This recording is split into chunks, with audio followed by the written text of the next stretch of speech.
Interesting. So AJ on the show. Don't know what he's doing on the show.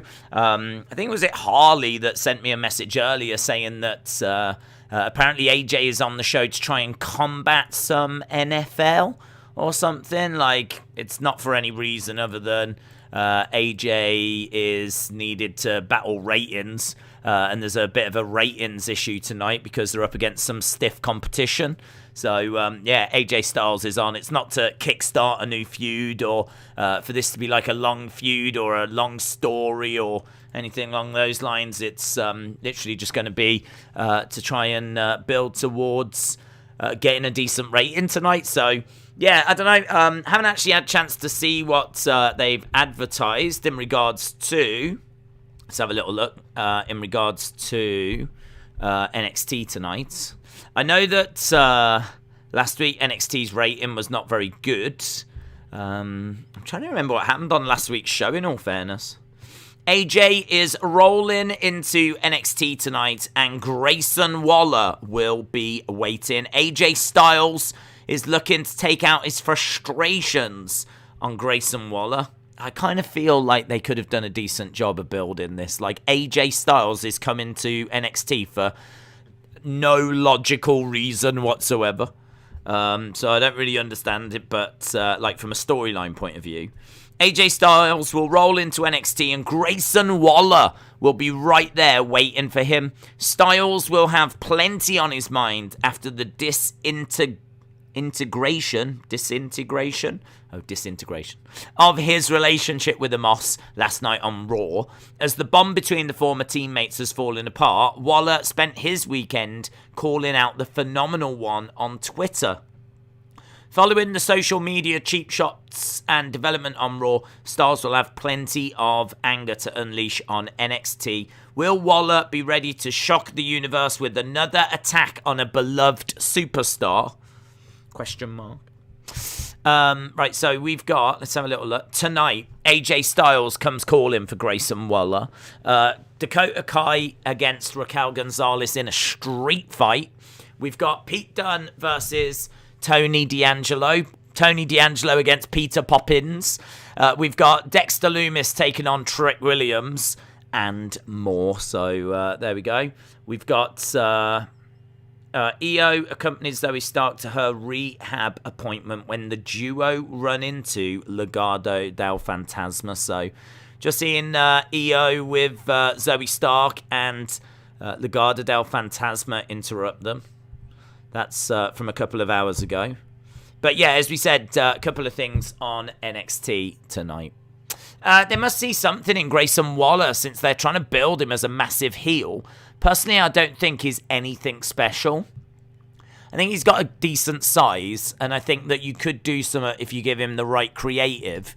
But, yeah, I mean, look, this isn't the right creative. Johnny left and was saying goodbye, and he attacked him. It's not like he beat... You could have done, if Johnny loses, like, his next match. He's so confident that he can beat whoever... that if Johnny loses, like, he'll leave NXT. You could have done that, and Grayson Waller could have been the person to have sent Johnny away. Instead, Johnny was saying goodbye, and then Grayson Waller just attacks him. Like, it doesn't really get that much heat, in all fairness, for me. Grayson Waller attacking Johnny Gargano. If he had been the reason why Johnny was going, then that would have been a different story. So that didn't quite land. Last week, like, he was going around and people were saying they didn't want to share the locker room with him and all this kind of stuff. You know, they were upset with him. I mean, that was all right. And now he's calling out AJ Styles and they're sending in AJ. But again, it's all last minute, isn't it? He didn't do this on last week's show. He did it on Twitter.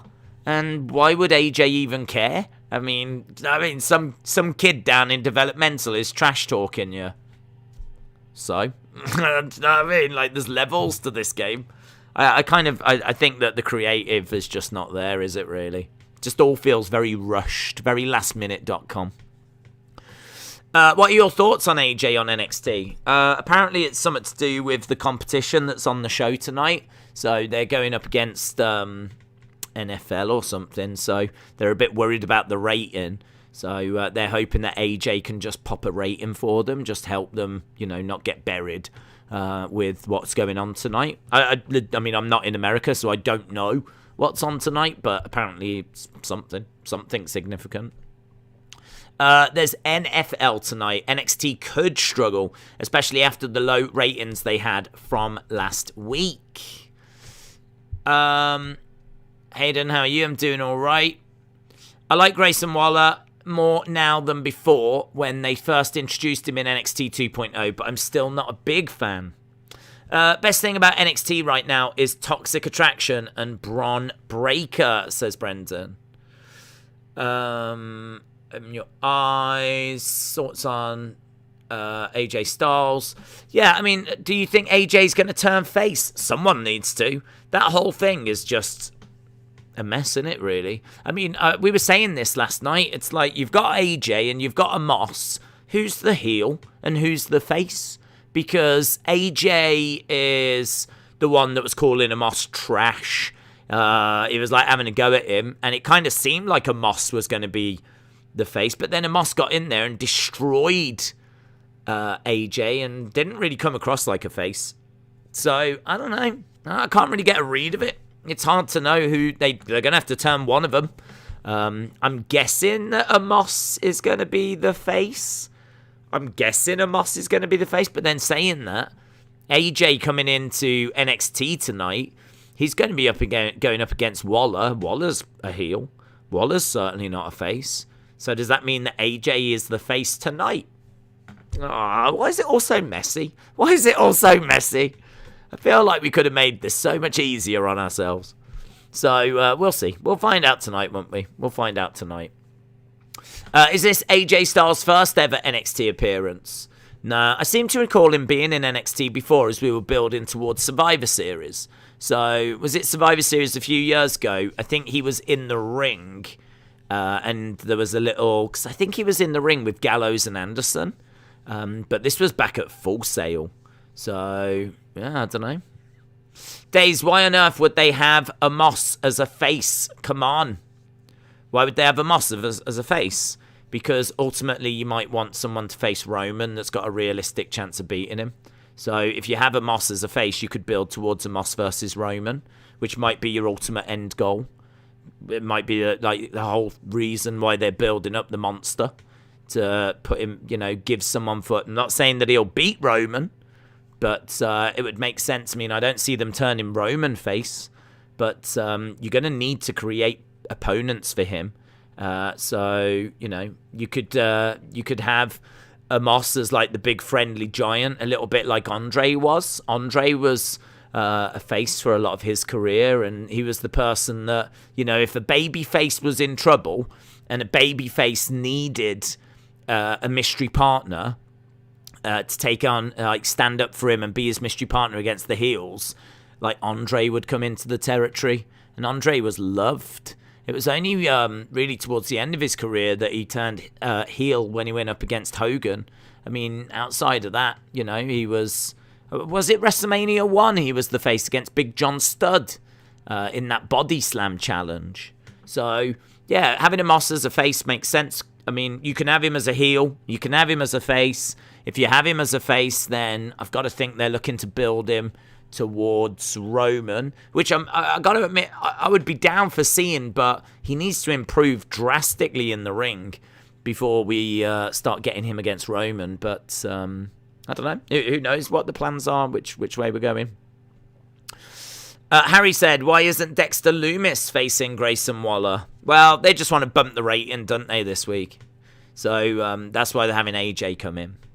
Hasib said, don't you think NXT should just go on the side, like back on the network, like up against NFL tonight? People will go there and they're calling on main roster talent. Well, I do think it should go back on the network, and I think it should go back to being an hour. And I think that when it did that, it was one of the best wrestling shows like around. It was brilliant. 1 hour NXT was amazing. It was brilliant. It was unmissable. It was you only had so many segments that you needed to fill, and yeah, it was great. It was absolutely brilliant. And then they went on to USA and made it 2 hours, and then they had a lot more time to fill, And they just struggle, man. I don't know what it is. They just really, really struggle to book a solid 2-hour show. AEW are getting a lot better at it now, but I would say even they struggled at the start to book 2 hours. NXT has struggled to book 2 good hours. SmackDown struggles to do 2 good hours. Raw is an atrocious 3 hours. Kind of feels like a wrestling show should be an hour. It feels like if you want a good wrestling show, it should be an hour. Wouldn't you start going over an hour for a wrestling show? Unless it's a pay-per-view that's had loads of builds and you've got loads of killer matches for it. Just the weekly show should probably be an hour. So, yeah, I would. But they'll never do it because they're making ad money, aren't they? USA Network pay them to have NXT and they get, obviously all the ad money from those 2 hours. So, brilliant. You know, Vince, if he could, he'd have a 3-hour NXT, a 4-hour NXT. If he could have a 5-hour Raw and a 5-hour NXT, he'd take it. I remember Johnny Gargano's Joker-like promo. It was awesome. It was awesome back in the day. Yeah, I agree. Sean says 1-hour wrestling sucks. Well, I disagree. I mean, NXT was an hour when it was on the network. It was brilliant. I mean, look at how popular it was. I mean, that's when they were selling out Barclays and, we were seeing the growth and there was all that buzz. I mean, the whole reason that NXT even got picked up and put onto network TV was because of, how popular it was and how successful of a show it was. And that was when it was an hour on WWE Network. So I kind of feel that 1 hour is optimum. And then, if you can do longer and consistently book good 2-hour shows, then brilliant. But, I don't know, man. I mean, SmackDown has been all right. I mean, you'd say out of all the shows, SmackDown over the past 2 years, some people would argue Dynamite. Some people would argue SmackDown. But really, outside of the Roman stuff, I don't know that SmackDown has been all that great. And I firmly believe that AEW was, not amazing at the start. It's only really since we've started to bring in some more names that their segments have gotten stronger. So, the jury is out once you go over an hour. Bron, it'd be NWA Power was an hour. It's clear that it works, says Dave in real life. 1 hour for NXT is bang on. If they turned AJ face, would you think AJ would have a chance of beating Roman? If they turned AJ face, do I think AJ would have a chance of beating Roman? Yeah, he would have a chance. I don't know if they would go that way. I would like them to. I don't have an issue with AJ being someone to beat Roman. I think AJ could beat Roman. I'd be totally fine with that. But, I don't know. It's hard to know who they want to be the person to benefit from that. It's really hard to know who they've got in mind because there's been a few names that I've thought it would be. I wondered if it'd be Big E, and then, of course, they moved him to Raw. Then I wondered if it would be Finn Balor, and, of course, it wasn't. Then I wondered if it'd be Karrion Kross, and they released him. Now I'm thinking, is it going to be Brock, or is it going to be Drew? And to be honest, I'd much rather AJ over those. I mean, Drew would benefit from it, but I just don't. I mean, look, he's running around with a flipping sword. I just don't think Drew is quite there. I don't think Drew feels big time. It's not like we're all desperately clamoring for Drew to be the one to beat Roman. So I'm not really sold on Drew. I've got a feeling it might end up being him. It might end up being Brock, and Brock just does not need it. He just does not need it. So, I don't know, man. It's tricky, innit? It's tricky. There's going to be lots of thoughts as to who should be that person. But, yeah, I know that I don't want it to be Brock. Hasib said, I'd prefer AJ face. Go back to SmackDown. He was phenomenal. But the rumours are that Amos will be the face. David Hall said, if I had to lift Doudrop on my shoulders, I would have struggled and accidentally farted. Nice.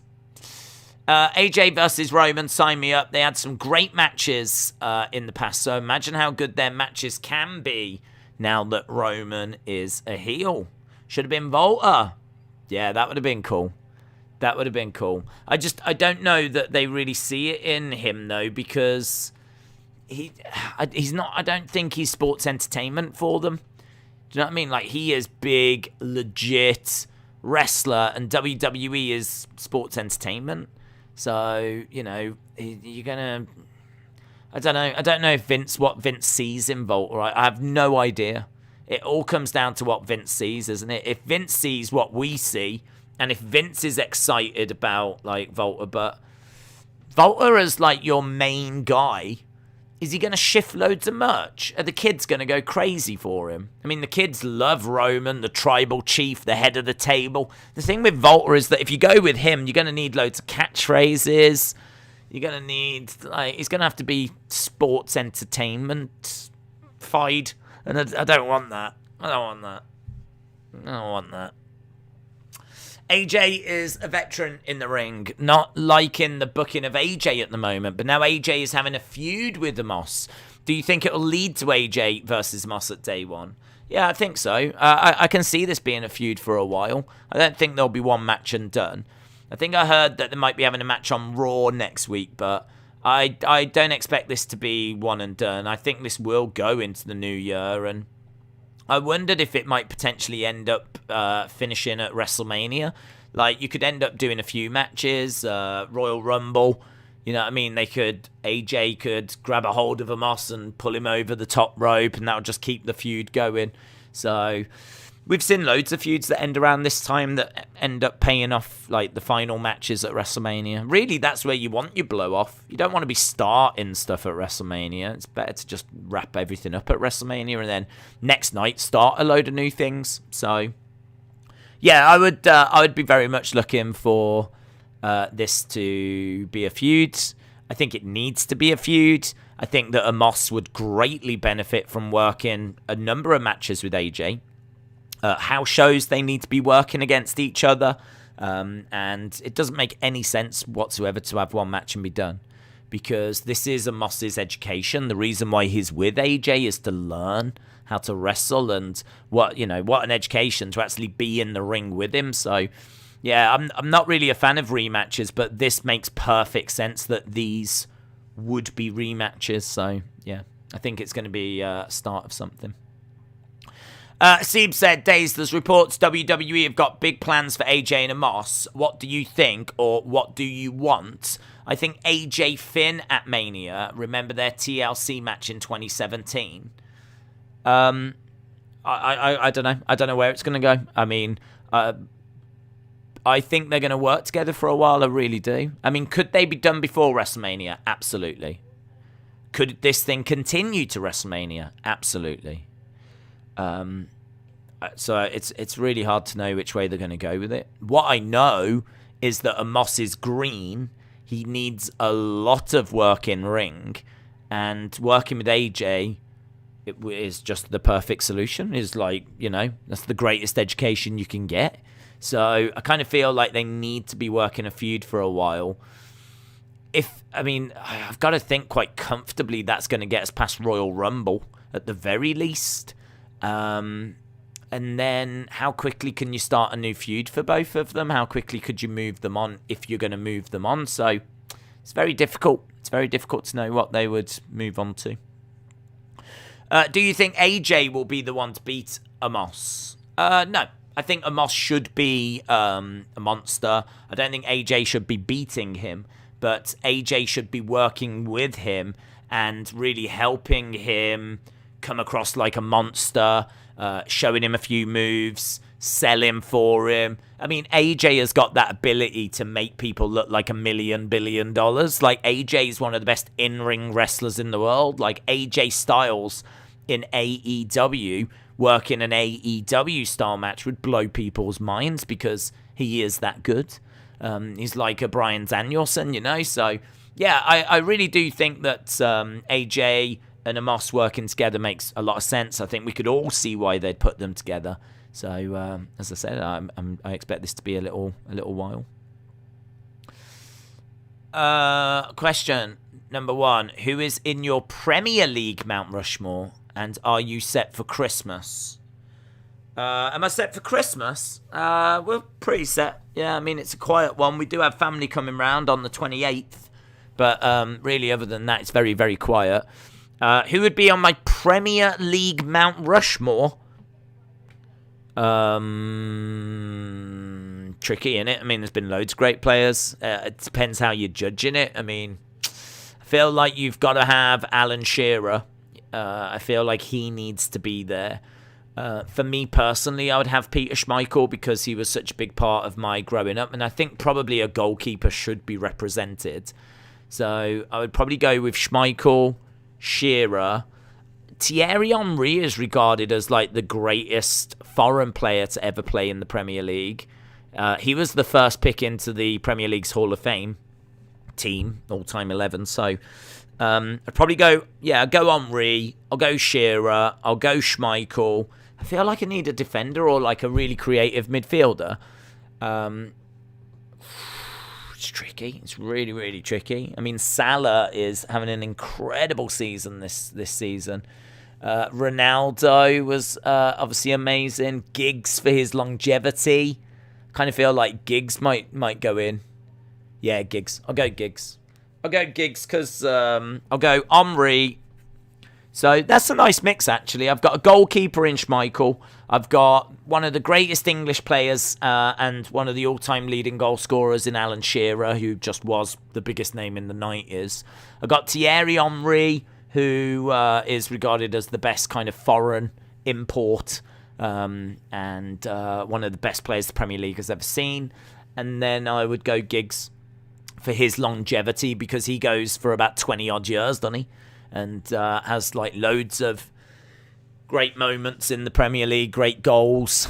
I mean, he was really a key integral part to that United team that was just so successful. So I've got 2 United players, I've got a Newcastle player, and I've got a Arsenal player. We're almost a month away from the Rumble, and I don't know who I want to win. I just know it should be a Raw superstar, because Brock and Drew don't need it if that's what they're doing for Roman. Adam said Becky Lynch was knocked out after Raw by Belair and Morgan. New Year WrestleMania matches. 1 minute. Jesse Jackhammer, shout out to you. Loved Giggs, says Miss Cowan. Yeah, baller. Total baller. We're 20 minutes away from NXT, and we are building to this week's show. We've got AJ Styles on, which is the big talking point. We've got Peter Poppins. Peter Poppins is going to be in action. So we've got AJ Styles coming calling for Grayson Waller. We've got Dakota Kai taking on Raquel Gonzalez in a street fight. That should be fun. I'm looking forward to that. Pete Dunne against Tony D'Angelo, and Dexter Lumis taking on Trick Williams. So, I don't know. It looks all right. AJ, I mean, is that going to result in a match, I wonder? Is it just going to be a fun little segment? It's hard to say. I don't quite know what they're going to do with that, but I'm intrigued by it. And I think Raquel against Dakota in a street fight, that could be fun. So I'm down for that. Days, my hand is still hurting. I took 3 tablets. 1 tablet in the morning, afternoon, and evening. Stupid dog bite. Peter Poppins. Question. Who is in your NXT Mount Rushmore? Mine is Finn, Bayley, Joe, and Volta. NXT Mount Rushmore.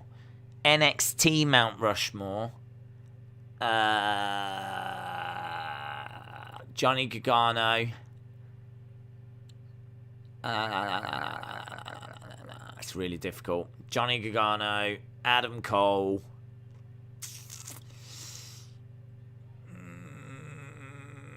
Tommaso.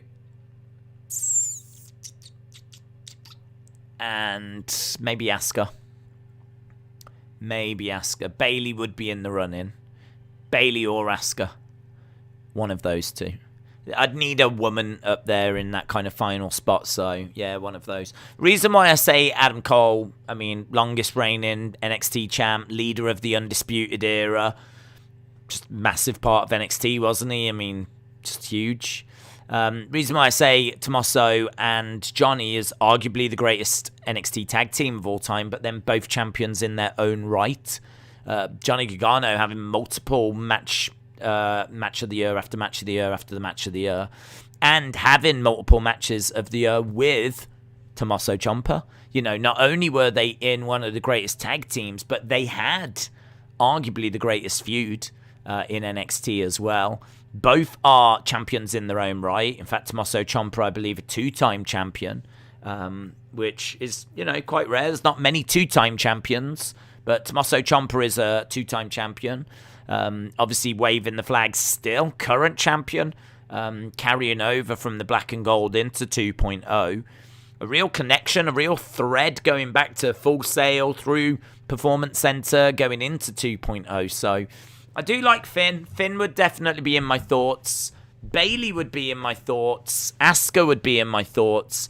I would say, though, that Johnny and Adam Cole would be two that are cemented. Like, you might as well start chiseling them into the rock. Johnny and Adam Cole, start chiseling. We don't need to wait around. The question mark is, do I go Tommaso Finn or do I go Bayley Asuka? Those would be the other ones I'd debate on. So, Robin said, mine are Gargano, Ciampa, Balor, and Asuka. Why is Alexa Bliss not on Raw? I was told that it was to do with sinus surgery, which I hadn't actually heard, but people were telling me that yesterday in the chat. Adam said, Deonna Purrazzo versus Mickie James, Knockout Women's Championship, Texas Death Match at Impact Wrestling's Hard to Kill. I don't know what that means. Is that coming up? Has that happened? Is it happening? I don't know what that is. I would argue Sammy or Kevin for making my Rushmore list, says Dave. Hayden is looking forward to this week's 2.0. Shout out to you, Hayden. Ethan said, predictions on AJ Grayson match tonight. How do you see this playing out? AJ versus Grayson, it's hard to know if it's going to be a match. I mean, I'm guessing it will, and I'm guessing it's going to be the main event. I don't see much reason for AJ to win. Like, why come down and beat AJ unless AJ wins and then Grayson beats him up after? Somehow Grayson Waller's going to have to get some sort of heat. He's going to have to get something out of this. So, either Grayson Waller wins or AJ wins but gets beaten up afterwards. Dave said, Bayley is always in my thoughts. Oh, wait, that's not what you're asking about. No, that's not what we were asking about. Rafi said, what are your thoughts on the Arsenal win? Good win. Yeah, good. Nketiah looked really good. Carabao Cup. So, obviously, they were playing someone that was a team that was a couple of leagues below. And at times that showed. They kind of carved them open at will, really. They were very easy to kind of play through. Pepe nutmegging that poor defender a couple of times. One of the goals was stunning.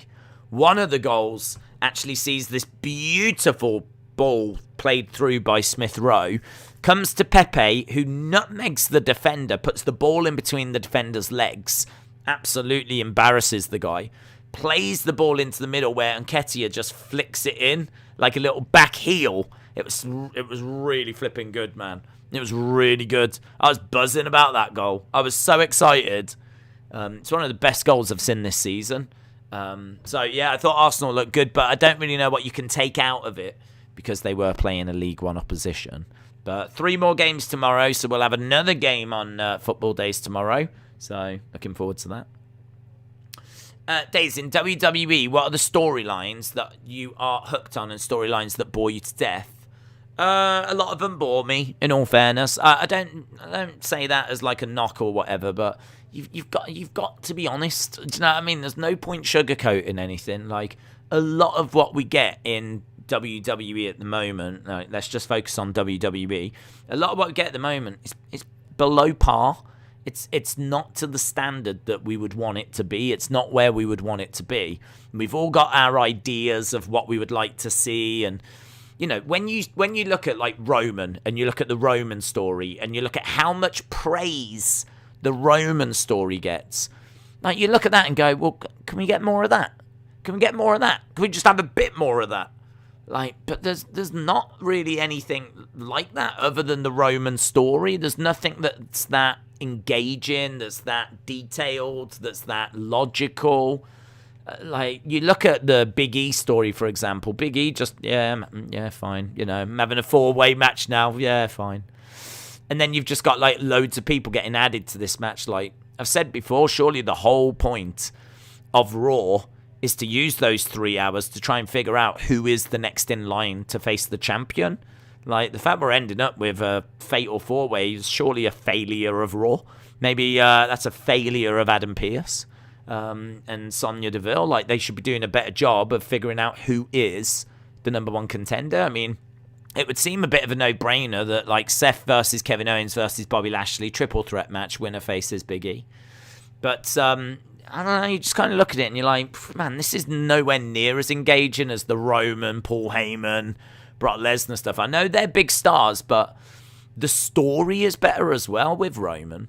So I'm loving the Roman story. I loved the Becky Charlotte story. That was so real, felt so real, and lots of talk of backstage heat, and went to Survivor Series, didn't quite know how the match was going to go. The match ended up being a match of the year contender. I mean, it's a brilliant match. It's great, really entertaining. Absolutely loved it. Thought it was really, really good stuff, man. So they are capable of doing good stuff. Becky Charlotte, I thought, was great. The emotion between Bianca and Sasha when they, you know, their match was good at WrestleMania. Lots of emotion. Bianca getting upset. I thought that was done well. Roman, pretty much all of Roman has been really good. Yeah, so I mean, there's been some good stuff. But you look at that good stuff and you're like, just give me more of that. Give me more of that. Give me less of R-Truth and Akira Tozawa in the 24/7 thing. I like Dana being champion, but let's move away from R-Truth now and Akira Tozawa. Dana being champ, though, feels quite refreshing. I don't mind that. But I wish she was being pursued by some other people, not R-Truth. Because they've already, I don't even get it. Because they've already shown that they don't want to pin her. They've already shown that they're like, don't know what to do with a woman as champion. Like, they don't want to roll her up. Like, there's been a few times where they're like, they don't know what to do. So why are they still chasing her? I don't understand. Like, they seem to just be getting in the way of Tamina. That seems to be the joke. And then obviously those Vince segments, flip. I mean, Vince McMahon sitting there saying that he loves firing people. Do you know what I mean? After this year in particular. Vince McMahon saying that he loves firing people, and Vince kind of talking about erasing people, and he loves firing people before Christmas. And I don't know, man. You just sit there going, wow, this is all a bit uncomfortable, isn't it? Like, I really like Keith Lee. I think how he was treated was awful. I really like Karrion Kross. There's loads of people that were like loving The Fiend, and do you know what I mean? Like, we've seen a lot of our favourites lose. I love Ruby Riott. Now, granted, she was able to get a job with AEW, but I mean, that's irrelevant because she still got let go from WWE. Forget that she landed on her feet. She still got let go, and like, we lost loads of great people. Billie Kay, I flipping loved Billie Kay. I loved Billie Kay. She was so funny with her resume, and like, she was constantly trying to get little jobs, and there feels like there was so much you could have done with her, and they ended up releasing her. And then you have to sit there and hear Vince McMahon talk about how he loves releasing people, and like, they turn it into like a little quip, and they say, it's horrible. So, yeah, look, what do I like? What don't I like? There's loads. I do think sometimes that I moan a little bit too much, but then I think, well, you've got to be honest. You've got to be honest about what you like and what you don't like. And it would be pretty dull if I sat here and was just like, do you know what I mean, bland, and didn't say anything. I was like, yeah, you know, it's all right. I think it's a lot more entertaining, a lot more enjoyable to go, look, this is what I see. This is what I think. And then you lot can put your thoughts in the comments and get your points across as well. I mean, it's on screen. People can see the reaction to what I'm saying as I'm saying it, 'cause the chat's on screen. So, yeah, I think there's lots to like, lots to dislike. And just got to hope for the best next year, haven't we, really? Just got to hope that next year we have a good full year. I mean, I'll tell you what I am getting a lot of hope from. WrestleMania. And the reason why I say that is because they've got 2 nights. 2 nights. They've got 100,000 people twice. Like, I don't think you can afford a bad card because those tickets have not sold out and they need desperately to get something announced. They need to like get something that's going to get people's juices flowing that might make them buy flipping tickets. So I don't think you can bomb that card. That card needs to be the mother of all cards. So I've got high hopes for WrestleMania because 200,000 tickets is a lot of tickets to sell. And that's a lot of people that you need to satisfy and entertain. So, yeah, I'm kind of thinking they need to go big. Yeah, I want to go big. So I'm really looking forward to WrestleMania and the build for WrestleMania. So that's what I'm saying. December's always a bit... As soon as you get out of it and we start getting towards the Rumble. Don't forget this year as well, we got Day 1. Never had that before. So I'm looking forward to Day 1.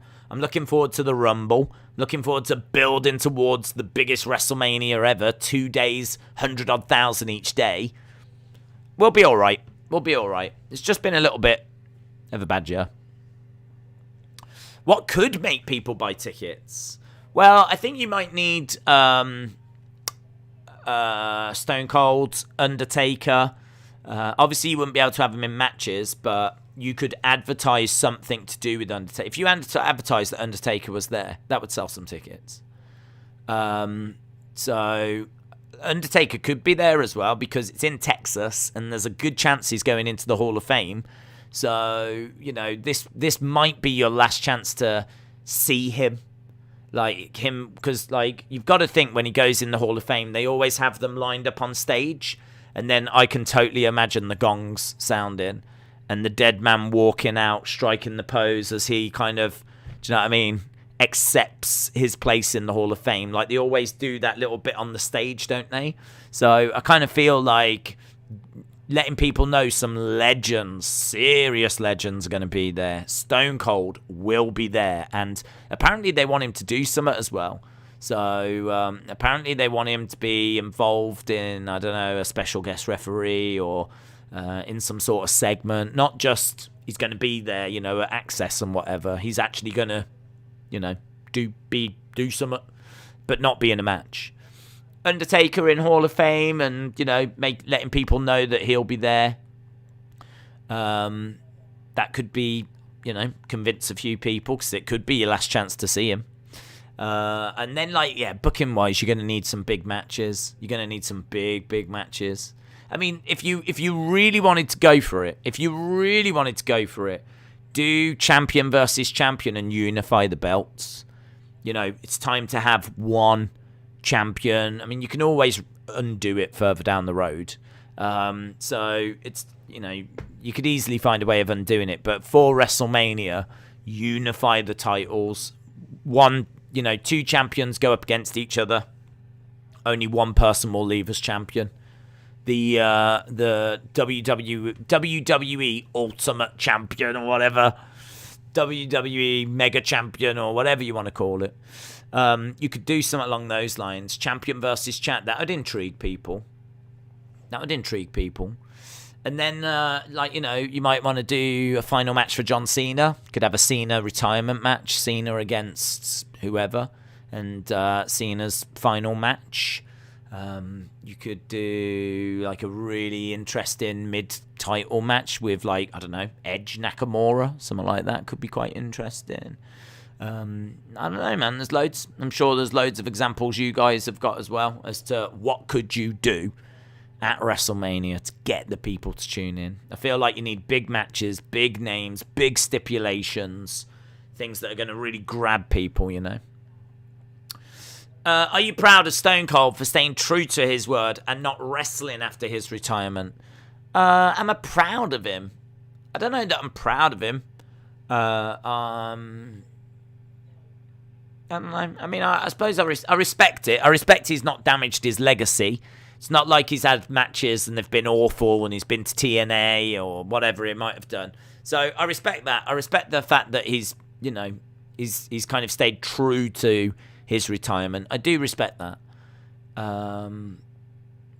But some of that might be because of the injury, and some of it might be that he's just too beaten up and he can't take the risk, in all truth. So it's hard to know. It's hard to know where the truth is on that. Like, has he stayed away because he has to? Because his body's too beaten up and he's been told if he takes any more bumps. I mean, I heard that if he took any more bumps, he might get paralysed. Was a rumour that I heard. So, I don't know. He might have stayed away for that, or he might have stayed away because he doesn't want to ruin his legacy. Could you see Brian Cage in WWE in the next few years? Well, he seems to be upset, doesn't he? I mean, I don't know what the truth is right now or what's happening right now with him and AEW. So, he does certainly feel like a WWE person. He definitely feels like someone Vince would be interested in. So, could I see him in WWE in a few years? I don't know that I can, but then I can't. I don't know that I can't. I think it all depends if WWE sees something in him. If WWE want to bring him in and feel like they can do something with him, then do it. I mean, I don't know how I feel about him, to be honest. Like, his promos are all right, his matches are all right, but I don't know that there's anything that really grabs me. I don't know. I haven't seen like a great Brian Cage match. I don't think that I've seen anything that's really made me go, oh, I desperately want him to get to WWE. I desperately want him against Roman, or I desperately want him against Seth, or I desperately want him against Edge. I just kind of feel like he's got a good physique, and he's just solid. He's just fine. He's just fine. I can sort of see why AEW don't really use him that much, to be honest. I mean, he's just sort of fine. He's not someone that really blows my mind, so... But he's got the look that would impress Vince, and sometimes that's all that matters, If you look like he looks, that opens doors for you. And honestly, he might have had some killer matches in Impact. When he was over there and doing stuff outside of AEW, he might have been amazing. But in AEW, I can't say that I've seen that much from him, to be honest. I feel like at this point in Cage's career, if WWE wanted him, they would have offered him a contract, said WrestleBuzz. Days is AJ face because he's showing up tonight to confront a heel. Thoughts? We'll find out on the show. I think it's all a bit of a mess. I think it's hard to know, like, if he's a face or if he's a heel. So, yeah, we'll find out tonight. Chris said, I would love if Amos turns on NXT tonight and confronts AJ in the middle of his match. James Chadwick said he had some great matches in Impact, but AEW not using him at all is shocking. What return was the best?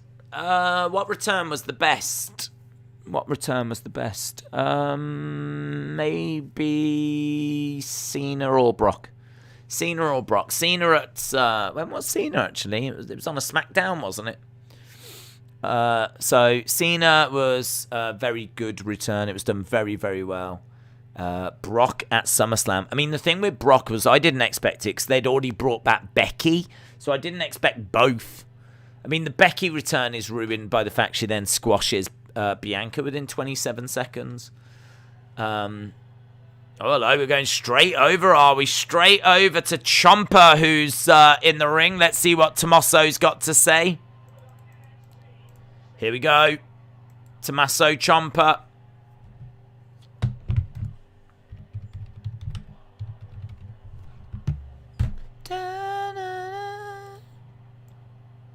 Who do you want to be the one to beat Roman? If I could choose anyone, well, probably Volta. If it can't be Volta, then I'll go... I like the AJ idea. I don't mind the AJ idea. Don't mind AJ. Don't mind Finn. I don't want Brock. Brock doesn't need it. Okay, we're going to hear from Tommaso. Goldie. Tommaso's got Goldie in his arms.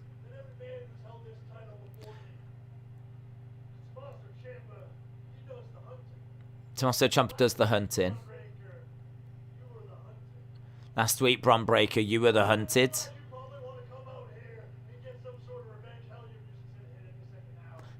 Your music will hit any second now. You don't need to interrupt me. I'm inviting you to the ring. This is interesting. I want to say what I've got to say face to face. Here we go. Bron Breakker's making his way down. So, Bron Breakker's making his way down. Tommaso wanted to say this to him face to face.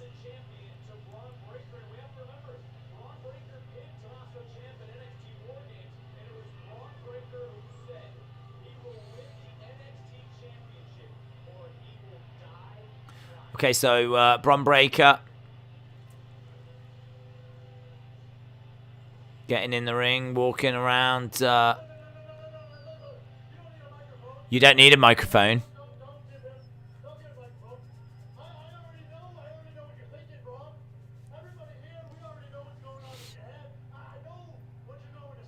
I know what you're going to say. At War Games, you made a statement. This is good from Ciampa.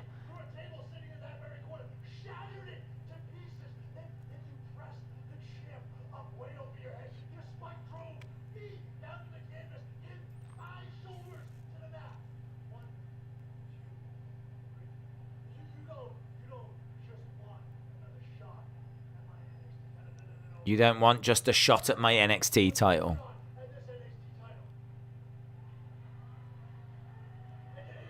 This is good.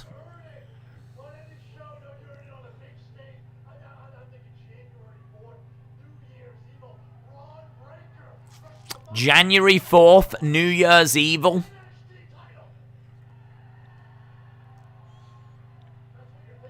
That's what you're thinking.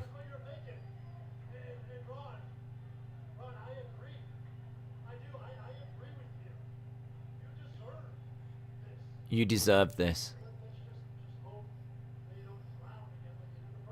Let's just hope you don't drown like you did the first time.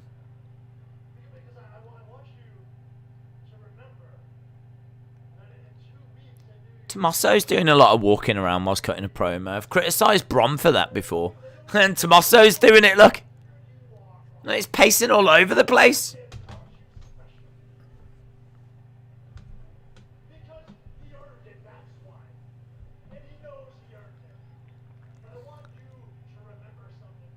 Remember something.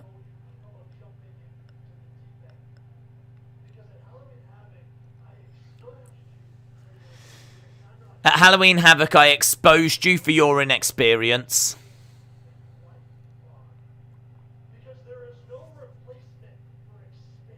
There's no replacement for experience.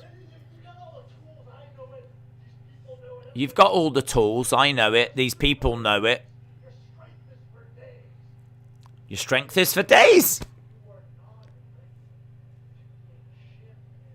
His strength is for days. Guys, he's got all that strength for me. Thank you. Thank you. That's very kind.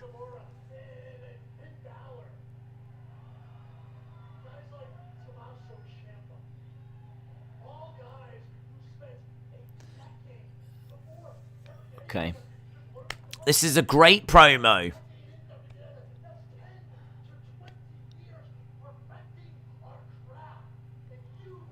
You, Braun. What do you have? 10 to 20 matches?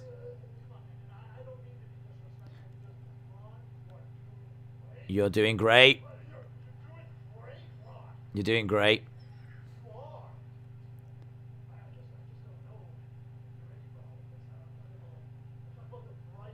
The bright lights. It is great from Tommaso. Tommaso saying, look, we were doing this for 10 years before we got here. And you've had, what, 10, 20 matches? It's like, you're doing great.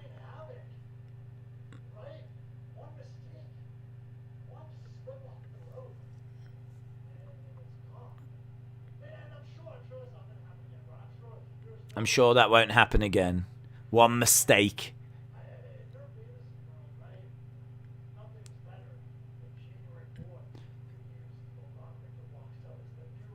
This doesn't feel scripted.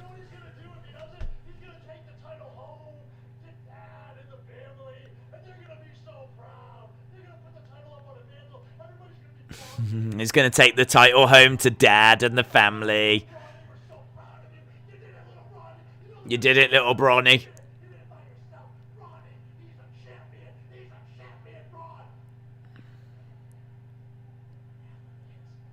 Oh, slaps him in the face.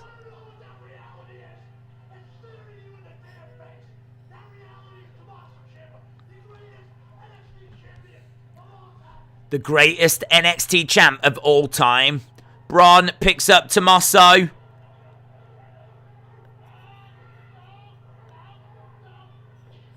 And Bron puts Tommaso down.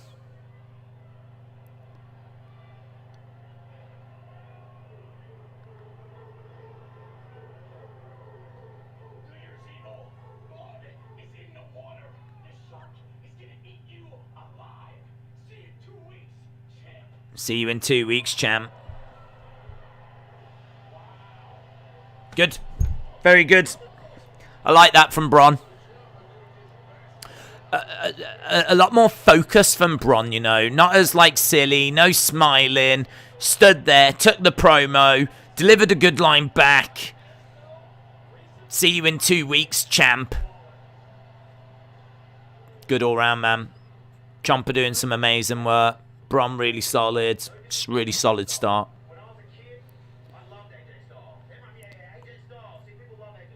Grayson Waller said he loved AJ Styles as a kid.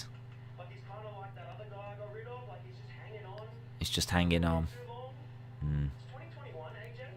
It's 2021, AJ. AJ Styles has had the same haircut for 5 years. This is actually quite funny from Grayson Waller.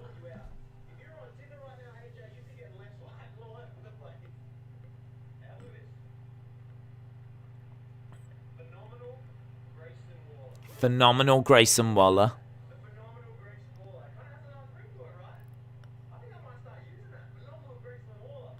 Phenomenal Grayson Waller. I might start using that.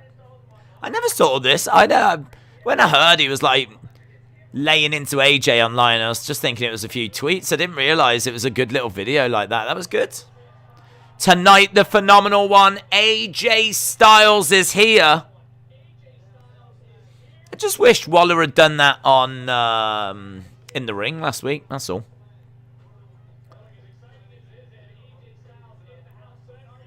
Here's Raquel. Oh. Dakota trying to hurl her. Oh, hello. Have we started, have we? Raquel Gonzalez getting chucked into some ladders. Forearm strikes coming in by Dakota. She's beating up Raquel backstage. Raquel Gonzalez is down. Dakota Kai with a pole. Trying to smash Raquel in the midsection with the metal pole. Oh my god. Dakota gets hurled into some like girders.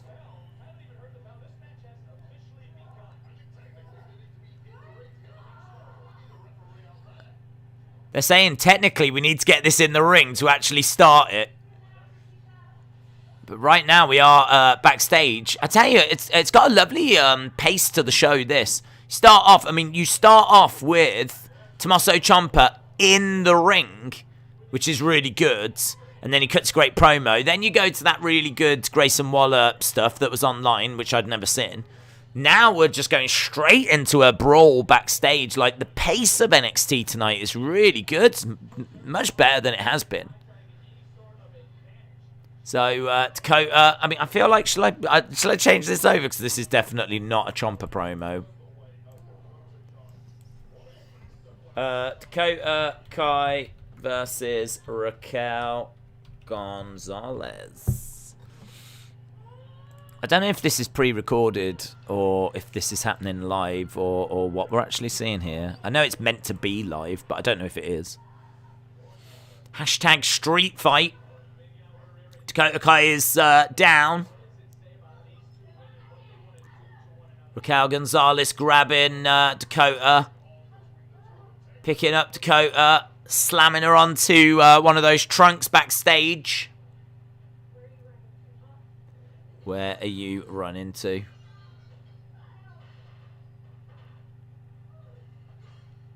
Dakota is sliding chairs and trying to get whatever she can in the way. Throws. Oh my god, what's she throwing? Things. Just things. Anything. Whatever she can grab, she's throwing. Big boot. Dakota Kai goes down. Dakota Kai on her hands and knees, crawling at the moment as she's being stalked by Raquel. Raquel's got that trunk. She's going to drive it into Dakota. Dakota moves. Dakota with a trash can hurls it at Raquel. Raquel goes down. And then gets hit across the back with that trash can. We're brawling like in this backstage area. There's like a bluish light. Kick coming in by Dakota. Street fights are false advertising because they never actually go into the street. NXT has been great so far, but it's also only been 12 minutes. That's true. I'll take this for a good start, though. Right, we've got a couple of referees out there. They're saying we need to get this in the ring, guys. Hate to be a spoil sport, but we really do need to get this in the ring. Table being set up. Oof.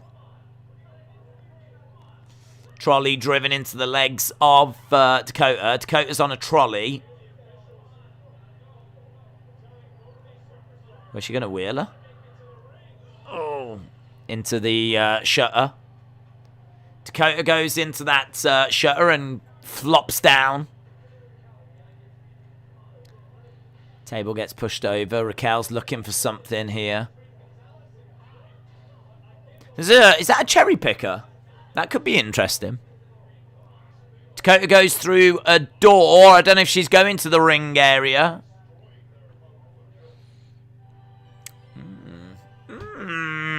Roll her to the ring? Yeah, that would have been good. Put her on the truck and just take her down to the ring. That would have been good. Dark Legend said anything is better than Raw.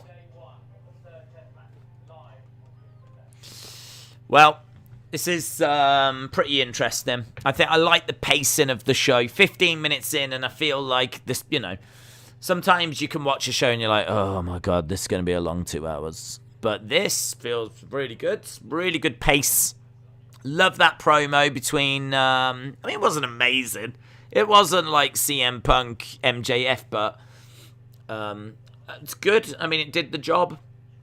Both guys came off really well. Tommaso can talk. Bron didn't mess it up. It's good. Then we saw the Waller. I thought Waller had some great lines, actually. I think that's one of the best things I've seen Waller do. He had a great match against Tommaso, actually, as well. I'll give him credit for that. So I think he had a great match a few weeks back. But, yeah, that little Instagram thing, I thought that was really good. Talking about how, like, everyone used to like AJ, but now he's just outstaying his welcome, and he's had the same haircut for, like, 5 years, and he's kind of laying into him. It was good. And then we just go straight into, you know, these two fighting backstage, so... great pacing to the show so far. Is it true that Raquel's in a relationship with Braun? It was. I mean, I don't know if they still are. But, yeah, they were. It's a street fight. Who cares if you're in the ring? Well, I think all I can go by is what the commentators were saying, and they were saying that it has to start in the ring. Which I'm now trying to think, can I think of a street fight that hasn't started in the ring? I mean, I was thinking about the Hollywood Backlot Brawl at WrestleMania 12. That one definitely didn't. But then, It wasn't a street fight, was it? It was a Hollywood backlot brawl, which might have its own rules. It's basically a street fight, but anyway, either way, they're saying this one has to start in the ring.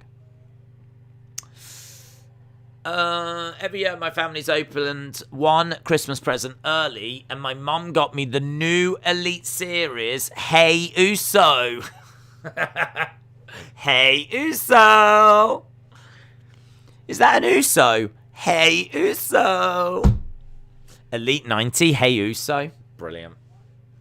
Brilliant. That's the best of the Usos. You got Jimmy Uso, you got Jay Uso, you got Hey Uso. Yeah, I love the. Joking aside, I don't know that I probably have seen it, and it's probably amazing because the recent figures are very, very good. Raquel is still with Strowman, said Erasure Mind. Right, guys, that's breaking news that's just coming in. Raquel is still in a relationship, so anyone simping out there, you're gonna have to turn your attention elsewhere. Dave said, Adam Cole Velveteen Dream was a street fight, or was that a car lot brawl? I'm not sure what it was called, but I'm guessing it was... I don't know what it was called. We'll have a look. Adam Cole, baby. Adam Cole, Velveteen Dream... NXT.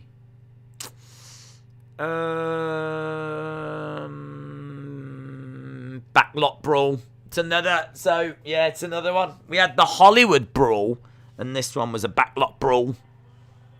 Anyway, we're back anyway, and Raquel Gonzalez is using the top of the commentators' announce table. Everything is legal in this street fight.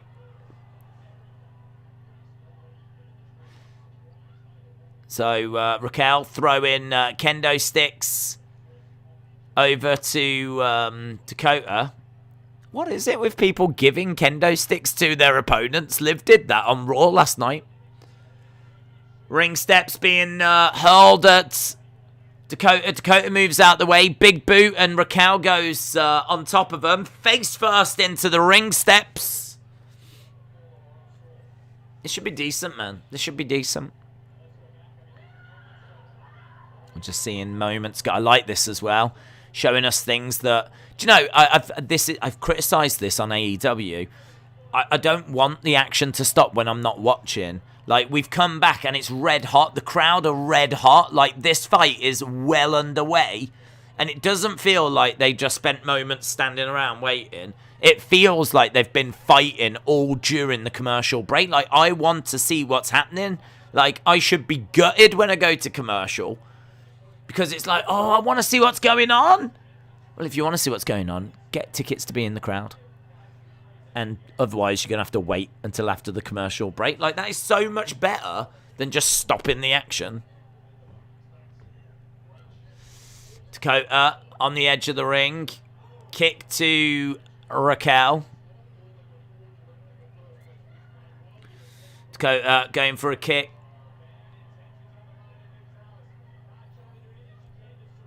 Dakota smashing Raquel off the edge of the ring.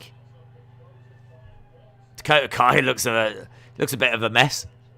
She's like, It's been a high octane match, hasn't it? I mean, you need some good conditioning for this. Dakota having a little look underneath the ring, pulling out a table. That'll please the fans. Sounds like old NXT crowd a bit, said Erase Your Mind. Welcome to the NXT Christmas Brawl. It's good. I saw what was going on. They did picture-in-picture. Oh, I didn't get picture-in-picture. Raquel in the ring. With a chair. SmackDown's roster is made of 70% undercard guys. Nothing great happens outside of Roman Brock, but still did 2.3 million. Raw has so much star power, but still struggles in ratings. How is that? Well, what star power does it have? I mean, I don't know what star power it has. Who is on Roman's level? I mean, you could make an argument for Randy Orton, but certainly not with how he's being used. I mean, there's nothing in wrestling that's as big as Roman right now. There's no stories that are as engaging as Roman's right now, so... And is there anyone that's as big as Brock? I mean, I wouldn't say that Randy was as big as what Brock is.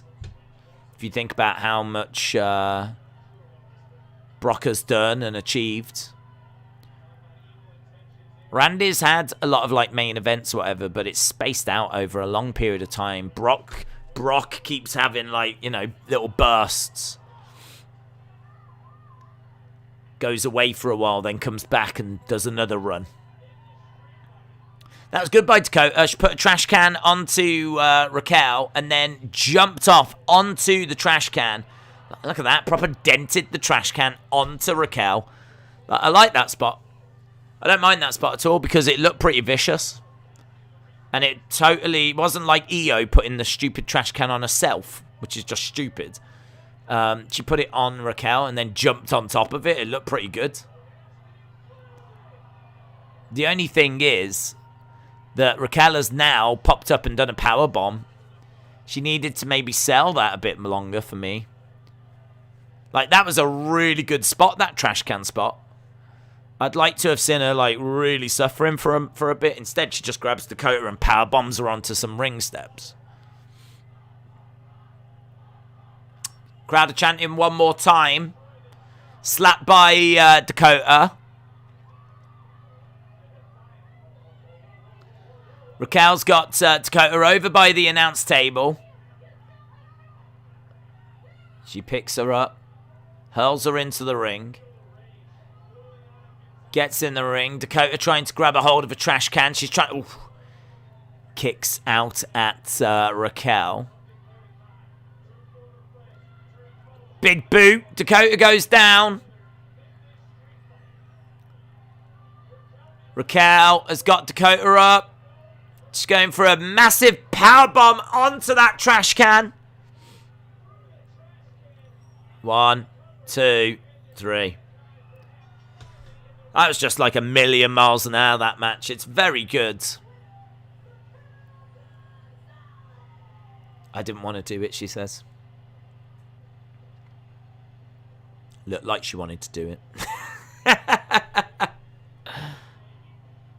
Agree, that should have took her out longer, says Charles.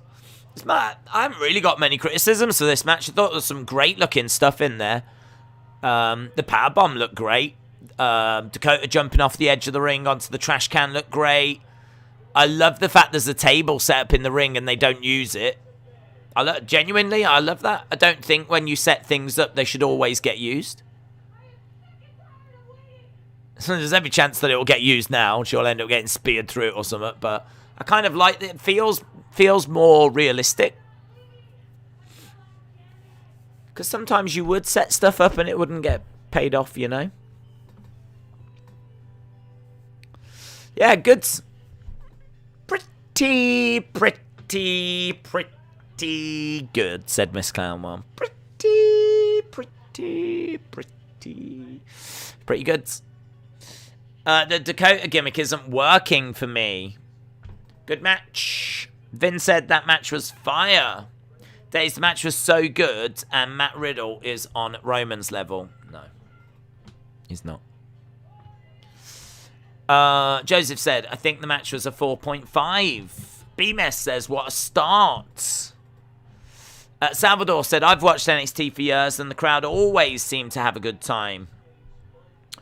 Kagiko said, where does Santa keep his money? At the local snow bank.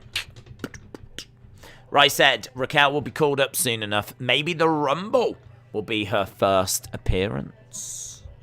Brendan with a 9.7 so far. It's good. Taboy said, Cora Jade needs a title match. Are you serious? Am I serious that Riddle is not on the same level as Roman? Yes. I'm very serious.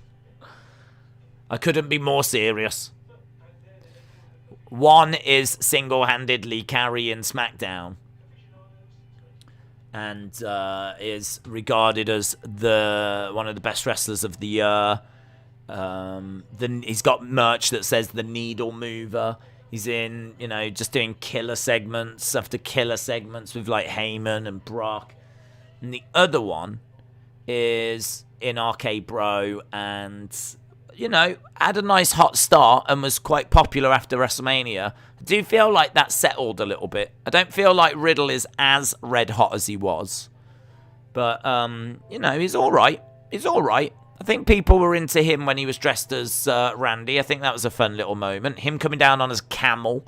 I think that's a fun little moment. I think people like Riddle. But there's levels to this. And he's not on Roman's level. He ain't moving the needle like Roman's moving the needle. He's not having the impact on the show that Roman's having on SmackDown. So, AJ is in NXT. AJ is in NXT. Raquel versus Dakota is the first ever women's Buried Alive match.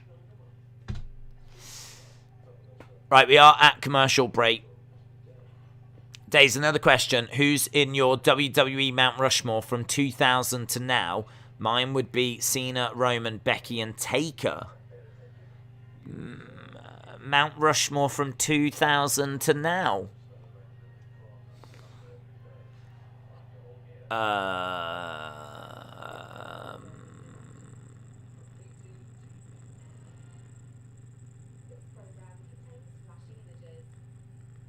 Shawn Michaels, CM Punk, Roman Reigns. It's hard to not go Cena. The only thing is, I'm not a big Cena fan, but his impact is undeniable. And taking him out would leave quite a void.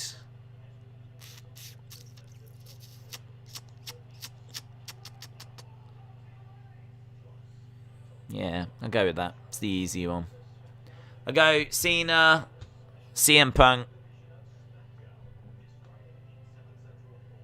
Shawn Michaels, Undertaker. I think, did I say them? Well, I've said them. I've said them. Hey, it's Tony.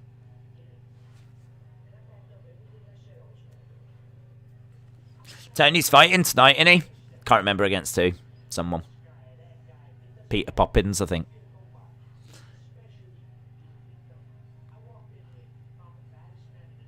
I walked in there. I found the baddest man in NXT. And I bounced his head off the cage.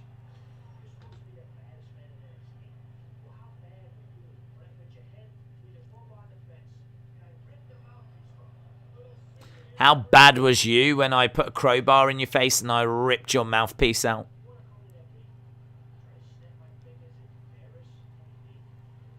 Tony D. See you in there, kid. Right, Pete Dunne versus Tony coming up later. Here's Raquel.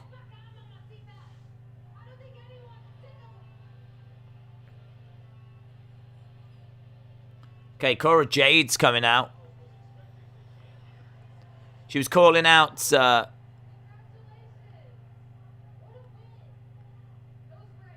she was calling out Dakota. I know you're calling out Mandy.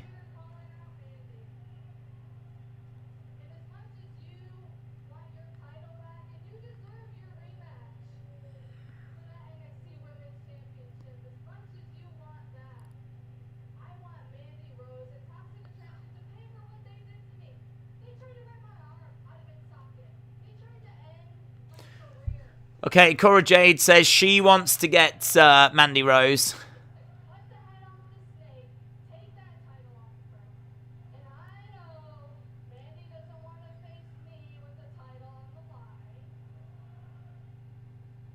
What?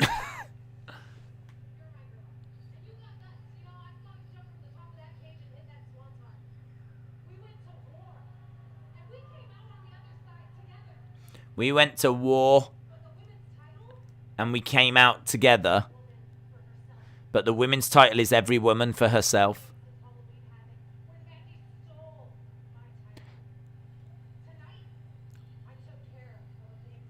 There's a little story here, which I don't mind. I'm not a big fan of Cora Jade, but there's a story here, isn't there? I like how, like, Raquel's like, look, you're my girl. I'll go through anyone to get my title back. Cora Jade said, not if I get there first. Okay, here's Mandy.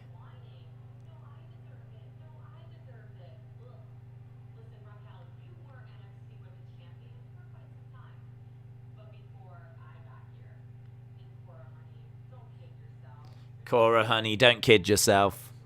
It's in a lovely pool.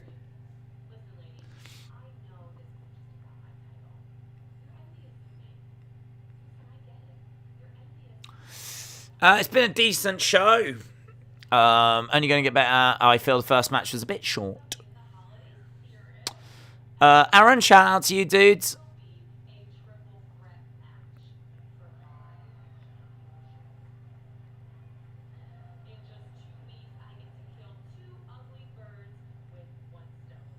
Why is the heel agreeing to a triple threat match?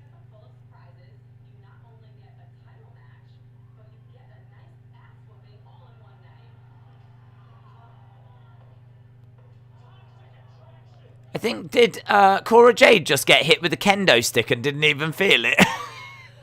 I feel like Cora Jade just got hit with the kendo stick and she was like... And then she saw what it was and she was like, oh, ah!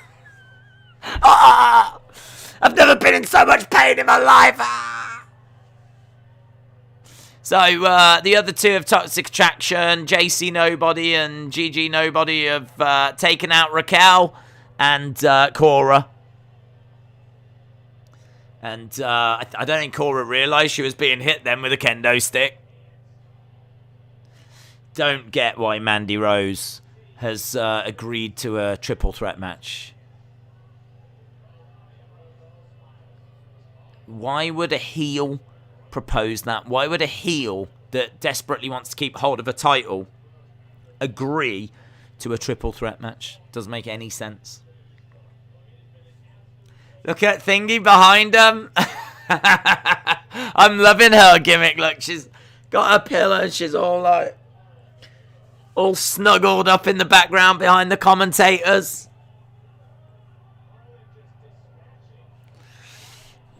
I'm loving that gimmick. She's just falling asleep everywhere.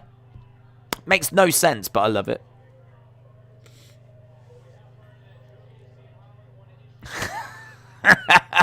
It's not a great look for NXT though, is it? Like, if you just tuned in, you'd be like, why is that audience? Is the show that bad? The audience members asleep. Right, here's Joe Gacy and Haaland.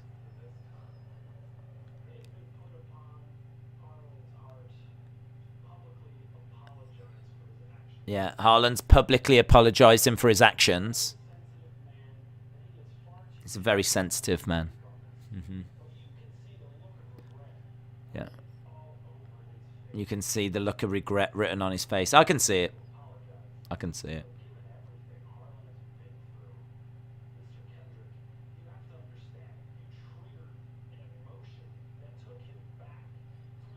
You triggered an emotion, Mr. Kendrick.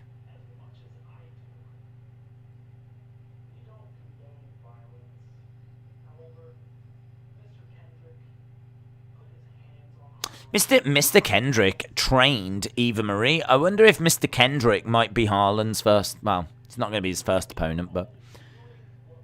next opponent. Mm.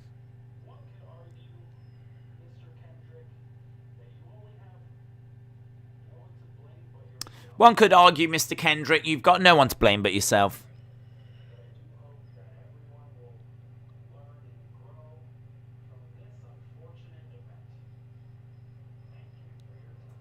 Thank you for your time. Right, we're seeing the result.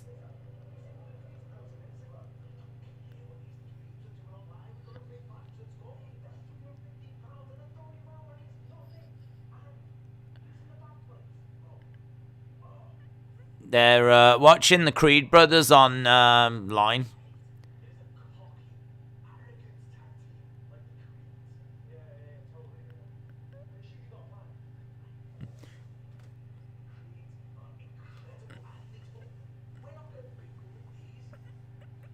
The Creeds are incredible athletes, but we're not going to beat them with muscles. Going to beat them with brains. Why has he left it playing? Who does that? Who puts down a tablet that's playing and walks away? Who does that? I hope they lose now. Idiots. Idiots! They talk about Brian Kendrick. The Brian Kendrick. The Brian Kendrick should wrestle again. He is underrated. Do you think Mandy will retain at New Year's Evil? I just don't get it. I don't get it. I mean, why? I just don't get it. I mean, again, it's not a massive problem, but I do think that, like, you can do anything. You have to remember, they write these shows. They can do whatever they want. Why is the heel agreeing, under no pressure whatsoever, to take a triple threat? I mean, just say, you know, Cora Jade's going to be the easier opponent. So, I get to choose my opponent. I select you, Cora Jade. Unlucky Raquel. Like, so, like that would make a lot more sense. That would make a lot. And then, like, Raquel can petition, take out, like, the Toxic Attraction members, find a way of getting into that match. She gets added. Mandy can be really upset. Like, we've got time. Do you know what I mean? Like, it's not as if the flipping New Year's Evil is this weekend. Like, there's ways that we could have got to it rather than just Mandy just agreeing to it. It just seems weird. It just seems weird for a heel to agree that. Will she retain? I'm going to say yes. I mean, it's way too soon to put the title on Cora Jade. Way too soon. And do we need to put it back on Raquel? I don't think so. I think we've done that. So I'm going to say yes, she does retain. Next week, Cora Jade versus Raquel Gonzalez, says Boomers. Where do you watch? It's on BT Sport in the UK. King, welcome back. Shout out to you, King. Joseph said it's because she's a true fighting champion and Toxic Attraction are awesome.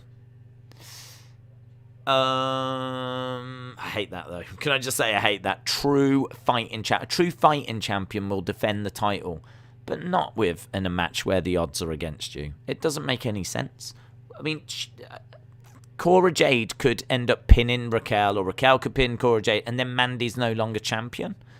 Like, Mandy is a heel. She's just managed to get that belt. Like, she should be doing whatever she can to keep a hold of that for as long as possible. If anything, she should be denying matches.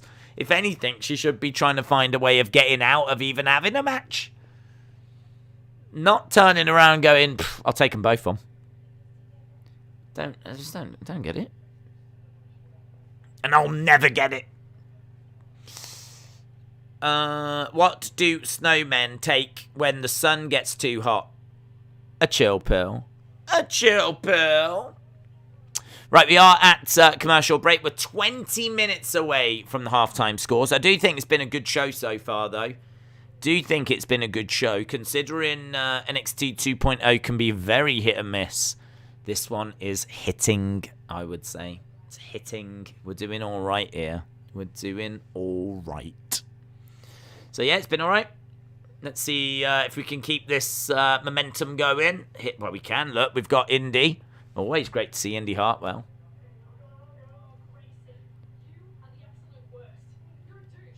Oh, Grayson, you're a douche. Indi's very upset. We're all Australian.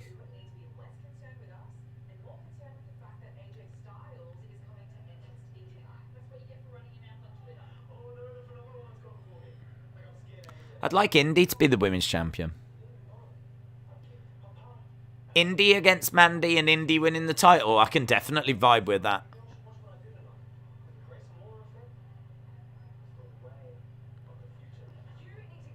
The Grayson Waller effect is the way of the future. Poor Indi. Johnny's gone. Austin Theory's been called up and he's having weird meetings with Vince. I wonder what she thinks of those meetings. I wonder what Johnny thinks of them meetings. Because they must still talk to Austin Theory. I wonder what Austin Theory thinks of them meetings. Grizzled young veterans against the Creed brothers.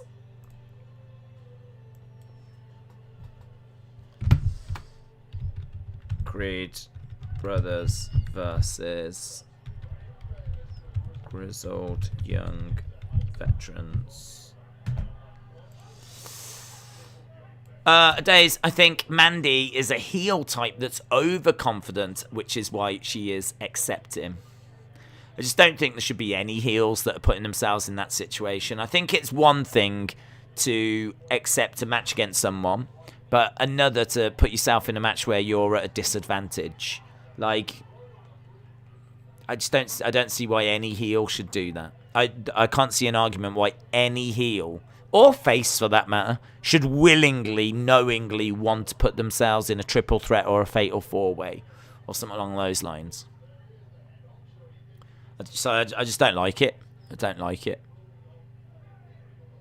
It's such a disadvantage for the champion.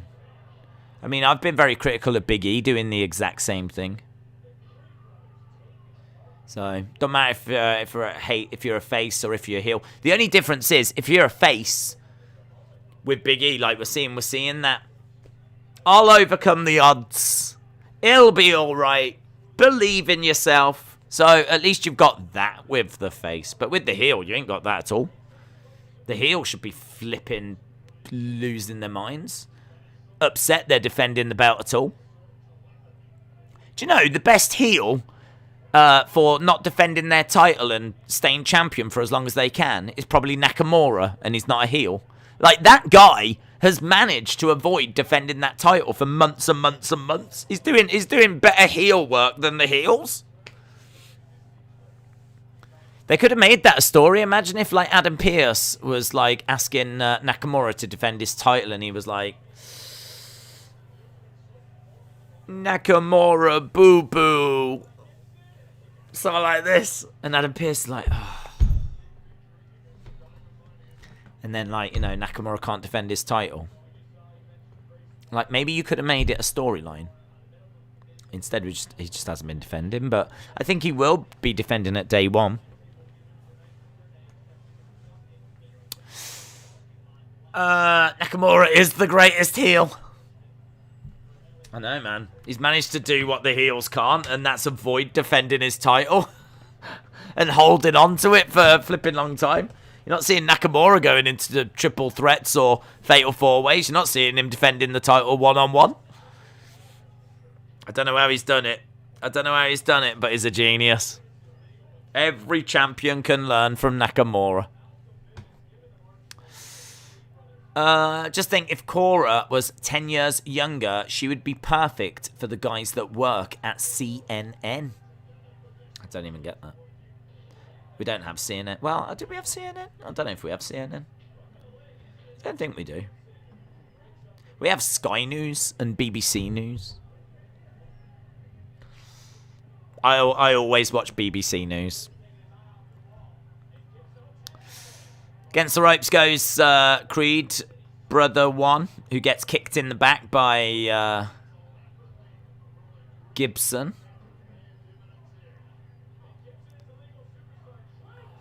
Drake comes crashing down.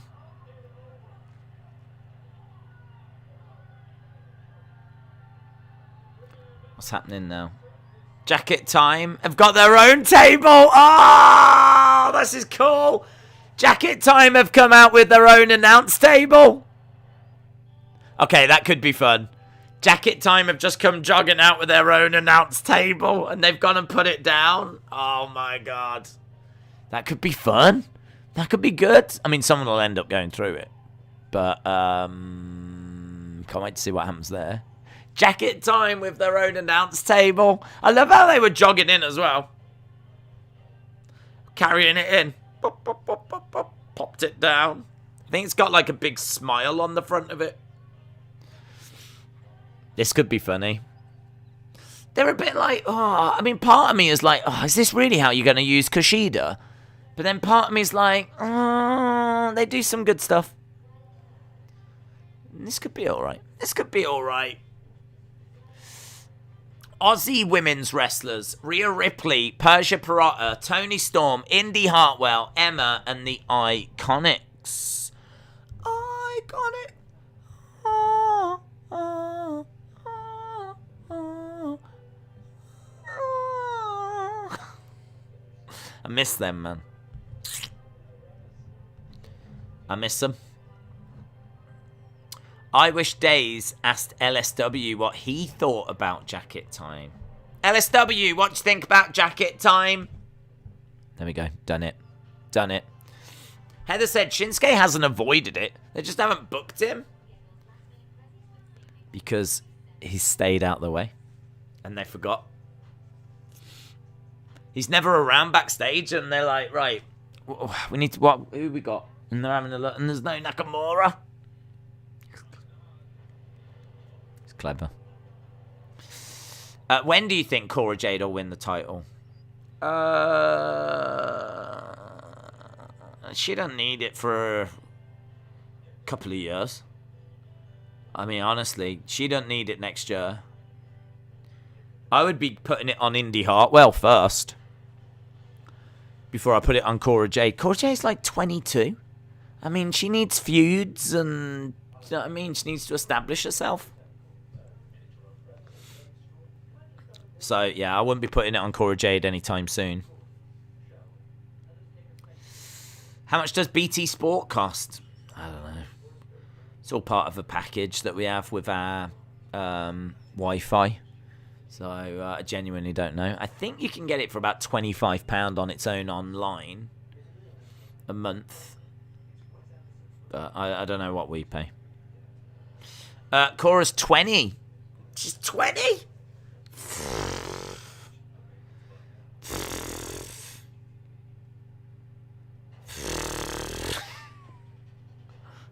I said 2 years and I thought she was 22. So let's go with 4 years now. Flip. 20. 20. I tell you what, she can have the title when she hits puberty. How about that? Who do you think will be the next WWE champion after Big E? Wow, who's going to beat Big E? Big E's a face, so it would make sense the next person that beats him will be a heel. Maybe Kevin. Maybe Kevin. I'm thinking it's going to be a heel. Kevin's just signed a pretty juicy contract. So I'll go with Kevin, but that's just a guess.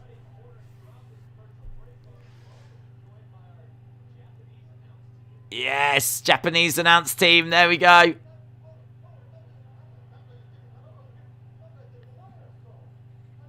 We got Jacket Time doing Japanese commentary. Stu Bennett says, tell you what, they're better at this than you are. I think Stu Bennett is wearing the Man Christmas jumper. And Vic Joseph is wearing a Drew McIntyre Christmas jumper.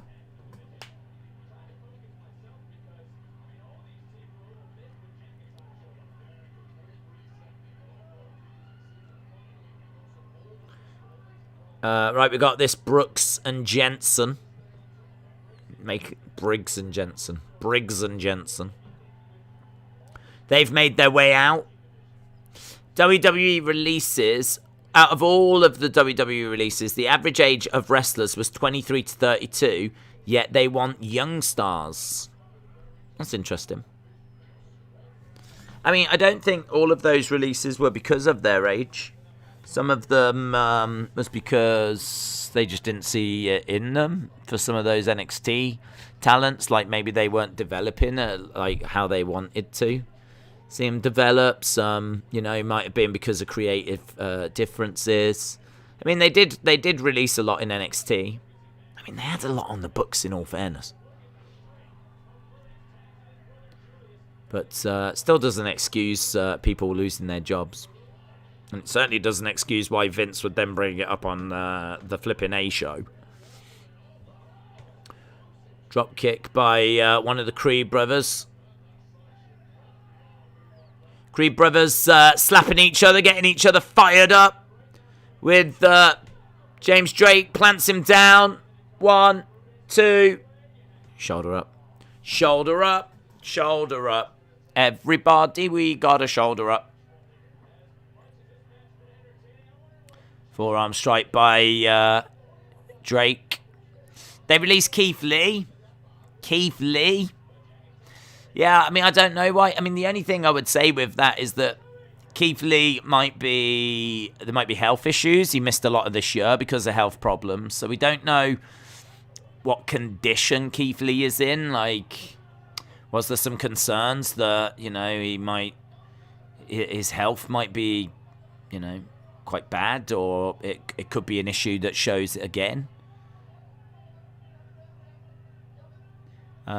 As well as that, and I said this before, like, we know that Keith Lee's carrying a bit of weight, and I know that he was, like, asked to lose weight, or they wanted him to lose some weight. Maybe his weight was a bit of an issue, maybe his health was a bit of a concern. I mean, these are the only things I can think as to why would you release Keith Lee, because he seemed to have everything. Right, this thing has broken down into just a brawl. The announce table that Jacket Time brought down has kind of fallen over a little bit. It's all kind of kicking off. I must admit, that segment was flat for me. I like Jacket Time bringing out that table, but nothing really came of it. Right, we're backstage with Trick and Carmelo. We still haven't seen AJ, but we do still have AJ to come as we're approaching the second part of the show.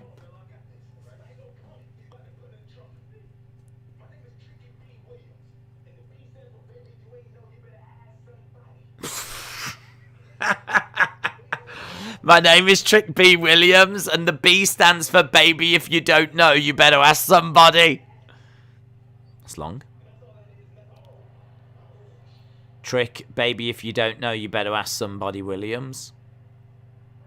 Well, I mean, that's nice, isn't it? When he gets called up to the main roster now, that'll be a fun little quiz question. Trick B. Williams, do you know what the B stands for?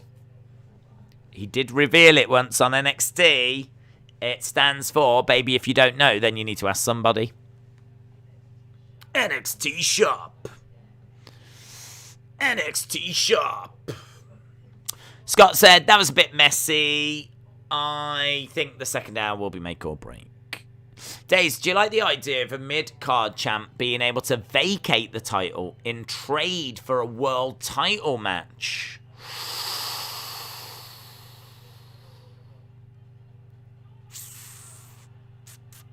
Yes. I do. I do. I like the idea of that, because I think that then means if you've got the mid-card title, perhaps you have to defend the mid-card title 5 times or something to, like, you not only do you have to have it, but you have to defend it. And once you get past 5 times, then you could activate it if you wanted, or you can try and have, like, the longest run, or, whatever. And then, like, it'd be really interesting, like, what they're going to do. Are they going to activate their title opportunity and forfeit? Are they going to continue and try and have the longest reign for the mid-card title? Or, I mean, yeah, that could be quite interesting. And it would keep things fresh, and yeah, I don't mind it. There might be some people out there that are like, oh, I don't want to be seeing the titles forfeited all the time. But, I mean, come on, they're dead. They're dead. You've got to accept that the Intercontinental title is dead. Look at it. It's dead. Poke it with a stick. It's dead. So, like, yeah, that'd be kind of interesting. But I would definitely put that in that you have to defend it so many times. Then you might even have a champion that just gets jobbers in. And they're like, right, I'll do my 5 matches one after a row. Bring down the first person, and like a jobber comes down. Maybe an old man comes down to the ring. Something like this, and like it just quickly beats them. And then like Adam Pearce can be like, no, the opponents have got to be sanctioned. So you will defend your first one against this person or whatever, and then you could maybe go down that road. Oh, man, that would open it up to a few. I'd open it up. Might get stale after a while, in all fairness, but run with it. See what it does. See what it does. When they brought Prince Devitt down to NXT, it didn't really elevate anyone. How much rub do they think AJ's going to give some new guy? I don't think that's why they're doing it. Apparently, they're going up against NFL tonight. So they're going up against the NFL, and apparently they want to try and save the rating. I don't think it's really got anything to do with Waller, but it's just... Waller's on a bit of a run at the moment.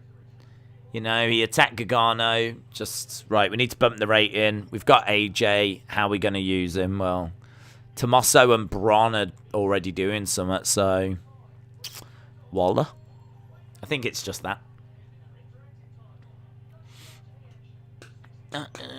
Rashawn, shout out to you. Said this community has better ideas. Oh, Rashawn has been that way for a long time. This community. Always knocking it out the park.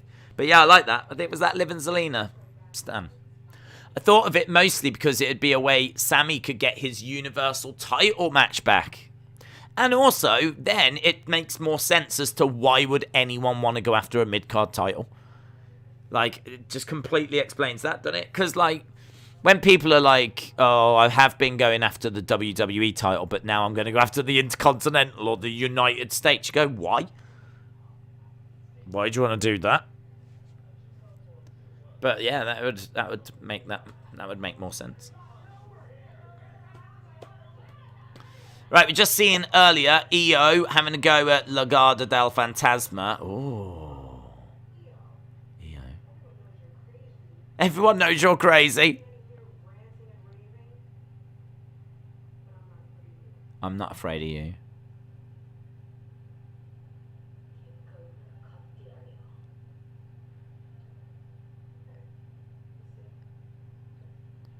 EO and Elektra Lopez.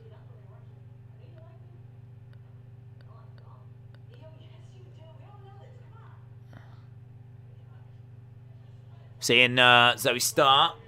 Seems like we're building towards Elektra Lopez and Io Shirai, the genius of the sky. Right, here we go. We've got Trick Williams. Trick B Williams. Trick Williams versus Dexter Lumis. Right. Straight. What was your opinion on Big E as WWE champion? I think now is not the time. Also, I hope Liv Morgan wins at day one. What's my opinion as Big E as WWE champion? Alright.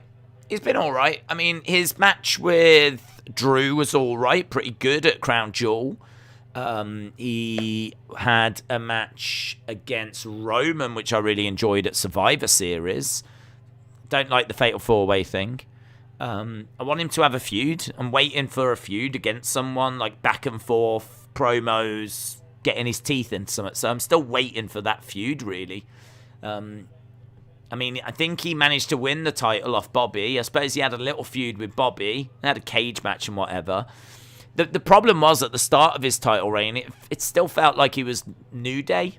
And it kind of still does feel that way. But, yeah, I want to go big. Didn't say that. That is over. Love that. So that's brilliant. And his ring attire has changed a little. He's still wearing those jackets, and it still reminds me a bit too much of the New Day. So, you know, it'd be good to see us do something different and go, like, in a different direction a bit. But I suppose I like the comic book kind of screen that they use for him.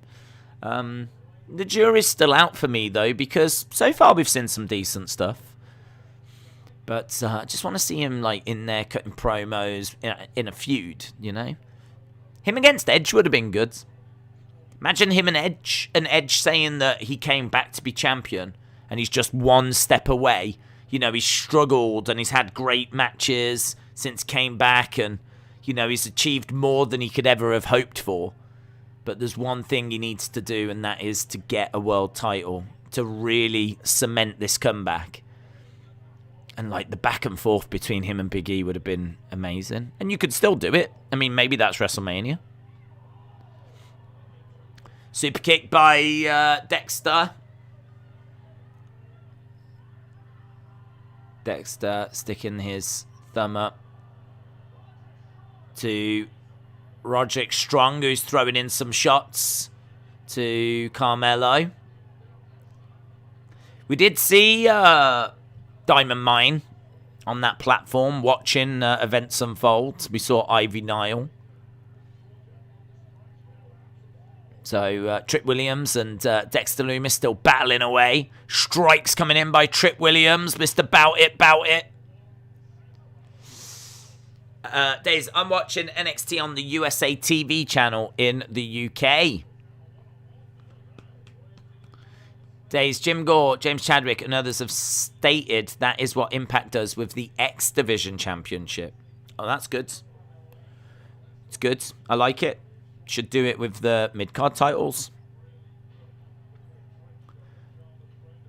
One count. One count. Kick out by Dexter Lumis. Austin said, I thought it was Gargano at first. Look at the Tron above the crowd. It has people on the Tron. Yeah, seen it before. Seems to be a way of making it seem like there's more people watching.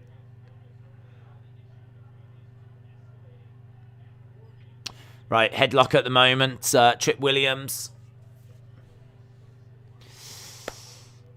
I don't owe you an apology. Former WWE superstar documents career-changing discussion with Triple H. Days, they should bring Eugene into NXT. Don't think Eugene would go down very well in 2021, to be honest. 2022. I don't think Eugene's bout it. So, headlock at the moment. Are you lot at commercial break? Are you at commercial break in America? Because we're at a headlock. Takedown by Dexter. Maybe it was just a headlock. Maybe it was just a headlock spot. I don't know. Dexter charging over with a clothesline. Running bulldog. Plants. Trick Williams. Bout it. Big E needs to learn to be more serious. That preacher at the pulpit vibe he can give. And tone his outfit to a less eye-popping design. Yeah. I don't mind the singlet. I think singlets are pretty classic in wrestling, so I don't mind a singlet. I mean, you could have something a bit classier, I suppose. But I think it's the entrance jacket I don't like, you know. It reminds me too much of the New Day. He's wore that same sort of attire. Just need to mix it up a bit. Why is he holding his shoe in the air? I don't understand. Trick Williams was there with his shoe in the air like this as he was being choked out. Look at my shoe. Dexter Lumis wins. He chokes out Trick Williams. Bout it. Lumis wins. Strikes coming in by Roderick Strong. What happened to the thief who stole a Christmas calendar? He got 12 months.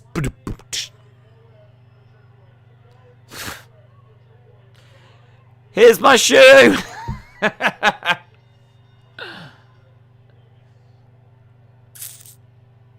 Lumis. Oh, Lumis got attacked by Waller. AJ coming out.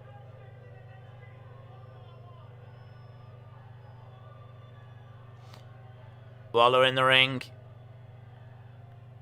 What's he pointing at?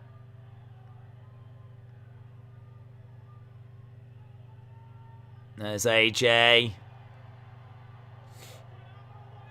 The phenomenal one. Yep.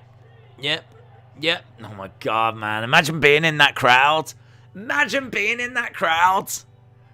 Flip. Imagine being in that crowd.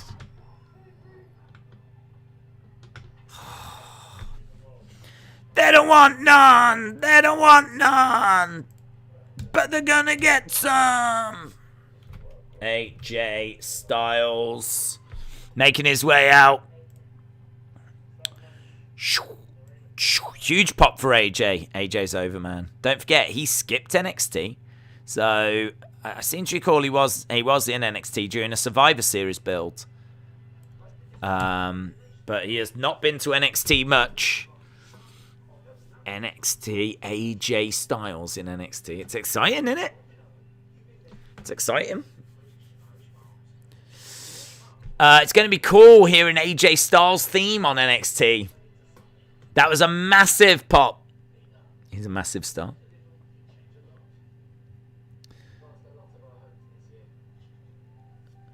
It's going to be good now that he's out of that team with the Moss. Kind of felt like he was being handcuffed, you know? Make no mistake about it. AJ, with the right story, could be massive on Raw.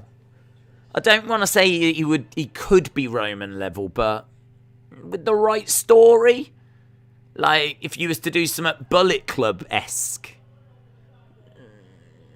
I mean, in a way, I suppose that's what the OC were, weren't they? The original club, but God, it was rubbish. It's rubbish.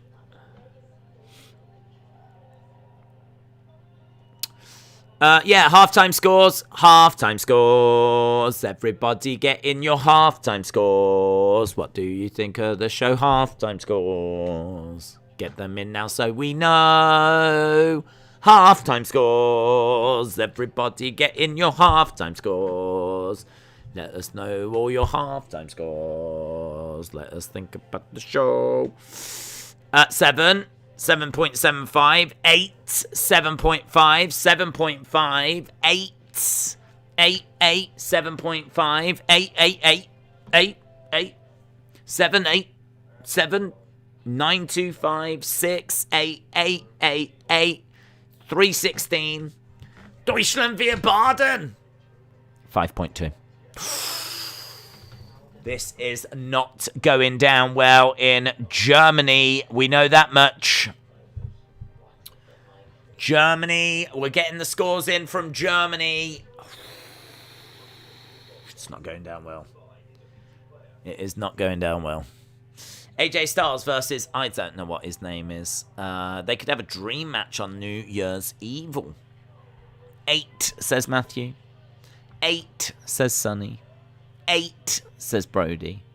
8, says Edward. 6.5, says Moldy. 8, says Shannon. 8, says Johnny Autism Wrestling. 8, said Crazy Ginger J. Hole. I don't know about you guys. I'm thinking the average is about a 6. Right, here we go. Here we go. Seems like people are really enjoying the show. That's good. Yay! What do you want for Christmas? WrestleMania tickets! Aww. Idiots. There is one box you didn't open because you're idiots. Because you missed it. Stupid kids, you don't deserve to go. If you're going to miss the box. It's right on the tree. Stupendous.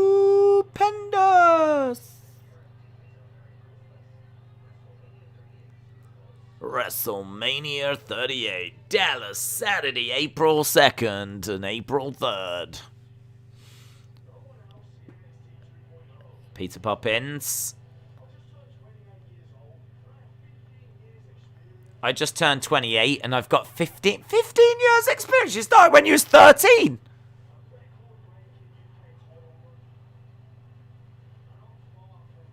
I'm far from done.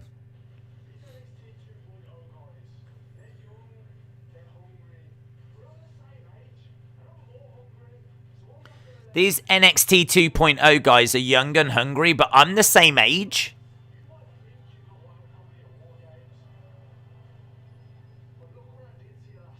Look what I did to you last week. Shut up, mate.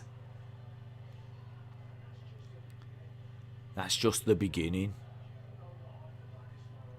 You know that I'm the baddest man around here. Peter Poppins.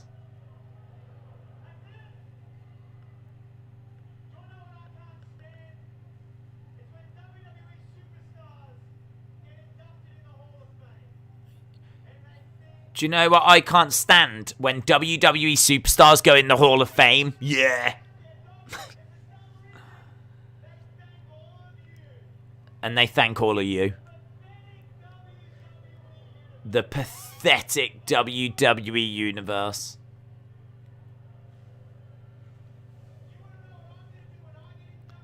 Do you know what I'm going to do? I'm going to say, you're welcome. I told you so.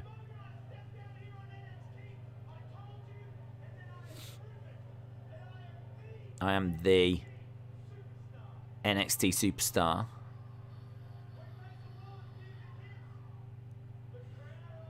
Ah, here it is. Yep.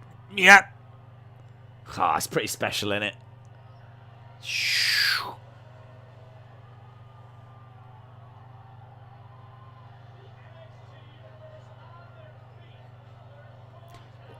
But I don't really want that.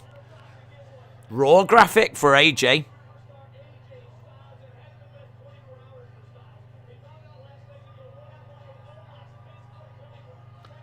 It's redneck. Nope, they don't want none.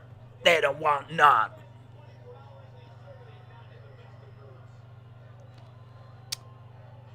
So lucky, all of them in the crowd. It's pretty special, isn't it? Look at that. Flipping. It's only about, what, 200 people in that room. AJ Styles. Look at that kid. AJ Styles. The phenomenal AJ Styles is here. AJ Styles is here. That's a line from Michael Cole when he made his debut. You can shut up now.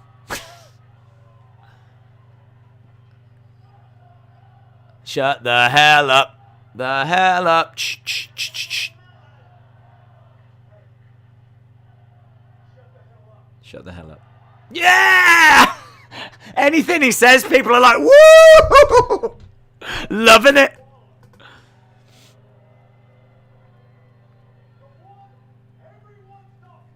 The one that everyone's talking about.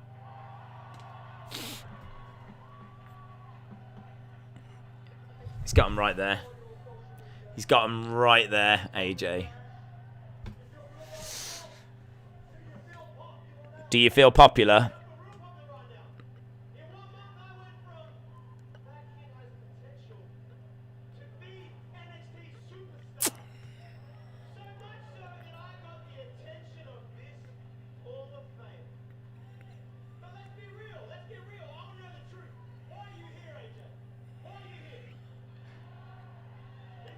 AJ's not in the Hall of Fame.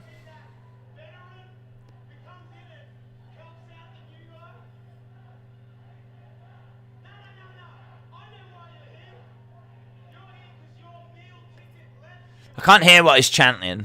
AJ's so over with this crowd. You need a tag partner to make you relevant on Raw. I'm more of a singles guy.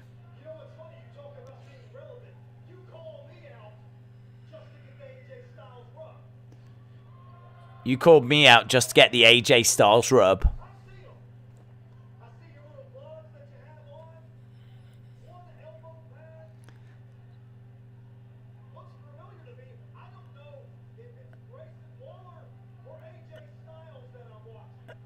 I don't know if it's Grayson Waller or AJ Styles I'm watching. I see your little gloves and your one elbow pad.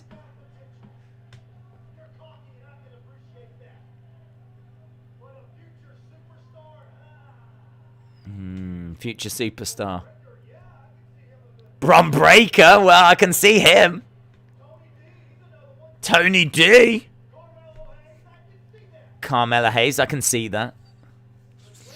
Grayson Waller.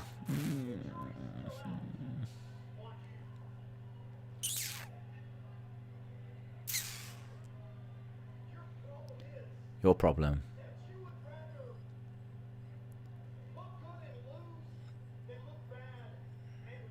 You'd rather look good and lose than look bad and win.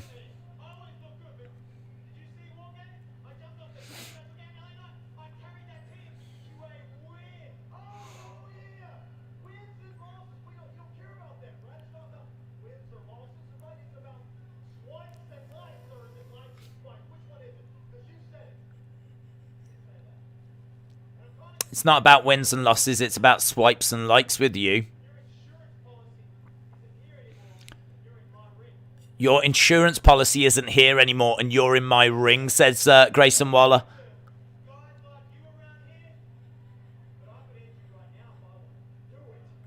Do it. AJ says do it. You could end me. Do it. Do it. Where's this going? You had a good 3 weeks. Try being phenomenal for 20 plus years. You had a good 3 weeks. Try being phenomenal for 20 plus years. Some good lines there. Styles. Waller's taking off his shirt. Waller says, nah, forget it. Waller walks away. Grabs the microphone.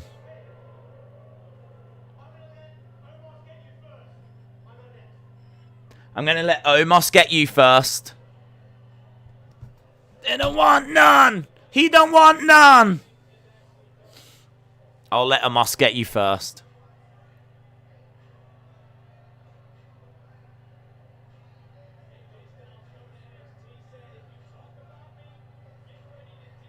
They don't want none. They don't want none. Waller is good on the mic. Did all right there. Did all right. All right, we've got Roderick Strong, Creed Brothers, Ivy Niall.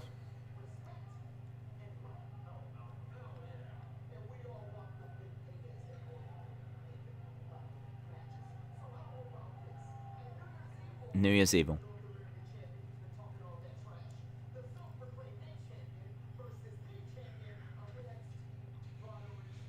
Carmelo Hayes against Roderick Strong. Title versus title? Yes. I think they are looking to get rid of the Cruiserweight belt. I want something for Ivy Niall, although I want Ivy Niall to have a match. Coming up next, Riddle and MSK, The Adventure continues. That line will be used at AJ's Hall of Fame video package. That was weird, wasn't it? What's he on about? Is he in, like, the TNA Hall of Fame? Does that even count? I don't know. Legend Killer, shout out to you. This was closer to Punk MJF promo-wise than Edge Miz. Days we're going back into lockdown on December 26th. We're about to reach 10,000 cases a day. Oh my god. We've got the family coming over on the 28th, and honestly, the amount of stuff we've done, the whole wrestling display has been like redone, polished, and everything. So I've been like tidying up in the days. I mean, this is why I'm just not able to get anything done at the moment, because I'm just having to, like, tidy and clean and get stuff done, ready for the family coming over on the 28th.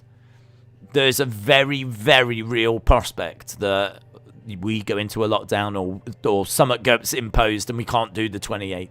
And we don't find out till the 25th or something, or the 26th.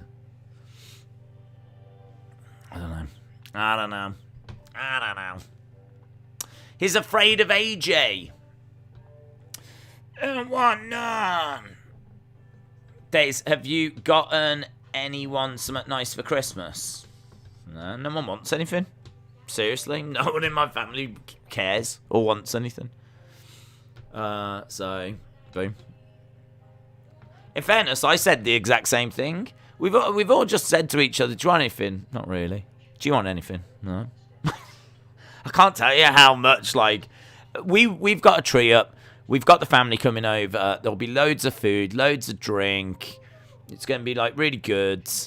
But no one wants any presents. I don't want no presents. I'm sure, like, my folks might get me a little something to unwrap. My mum will probably get me something to unwrap, but it won't be anything. It might be a load of hats. Last year, she bought me a load of notebooks because I'm writing notes all the time. So I got a load of notebooks. This year, it might be some hats. I mean, do you know what I mean? So, no. When I wake up on Christmas Day, there will not be a mountain of presents waiting for me. Or anything like that. And nor, to be honest, nor would I want them. Because there's nothing I want. So, I don't know what that pile of presents would be. Tat. That's what it would be. Pointless stuff that I don't need. So, I am much happier just having some nice food. Having something to drink. Chilling out. Man, when you become a boomer like me, that is Christmas then. That is brilliant. I'm not even being silly. That is brilliant. Day off. Watch a film? I might watch a film. I probably won't. But I might watch a film. I might have something to eat, have a drink. Beautiful. Beautiful. Get people socks. That's the gift that keeps on giving. Do you know what? It's funny you should say that. I might end up with some socks. Because the thing is, I always walk around the house in socks. Like, I'm wearing just socks now. Well, I am wearing other clothes. But I'm not wearing shoes. I've been asked that before. What shoes are you wearing? I don't wear shoes when I stream. I'm in the house. I don't wear shoes in the house. I don't have slippers. So I walk around in socks. But that means a load of my socks end up with holes in. So I end up throwing them away all the time. So I probably will end up with some socks. Right, we've got Riddle with MSK. Shannon said, I've not wanted any presents since I was about 15. It's for the children. It's true, man. It's true. It's true. I feel that way.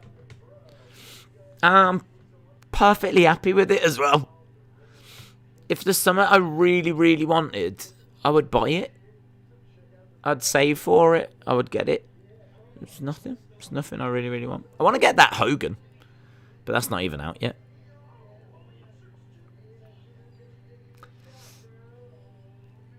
Riddle is giving MSK RK Bro merch.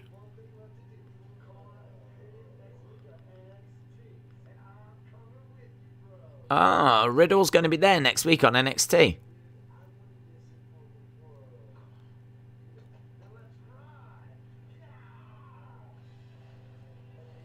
Okay, so we're seeing Riddle with MSK. Best day ever. As they're scootering about.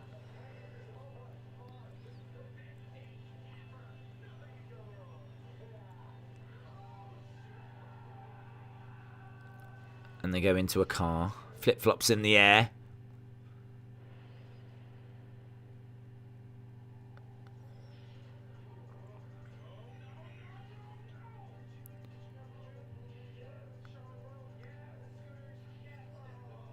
Oh, and they've woken up.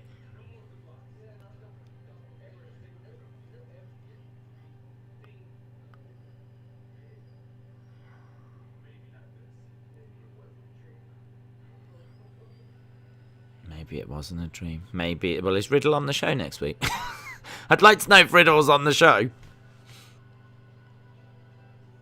Bro.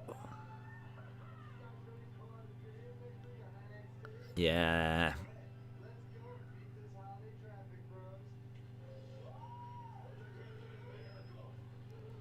I don't even know what this is. I don't even know what I'm watching anymore.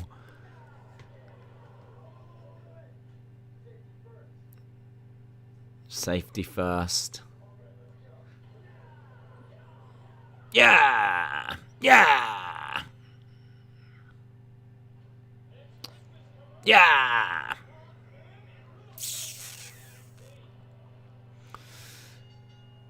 Jesse Jackhammer, shout out to you.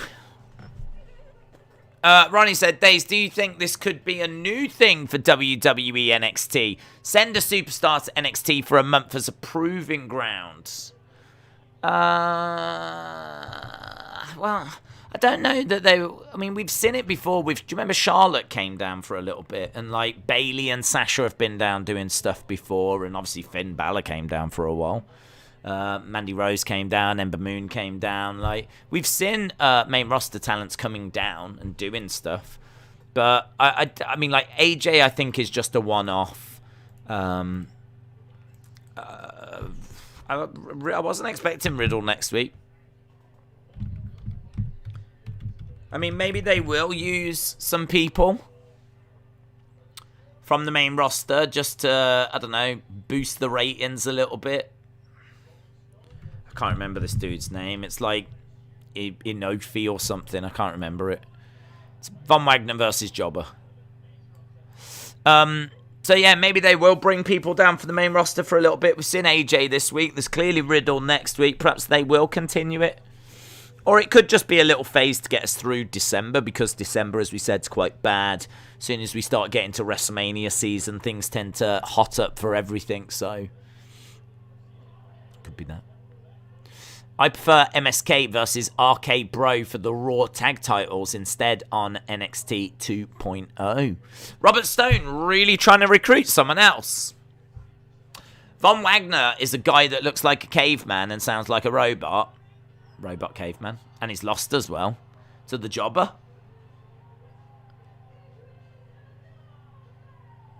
Idris Inofe has managed to beat Von Wagner. Von Loser.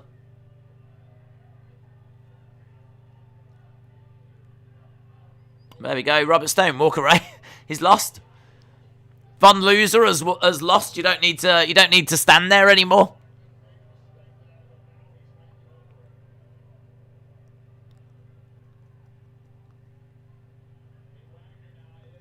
Well, there we go. Wagner lost. Von Wagner used to be called Cal Bloom, says Rafi. We've got half an hour. I don't know what our main event is. Is it Tony against Peter Poppins? We haven't had that match, have we? Tony against Peter Poppins. What brand of trainers do you wear? I've got 3 pairs of trainers. 2 that I've had for about, both of them I've had for about 5 years, 4 years. 4 or 5 years. One's a pair of Adidas, the other's a pair of...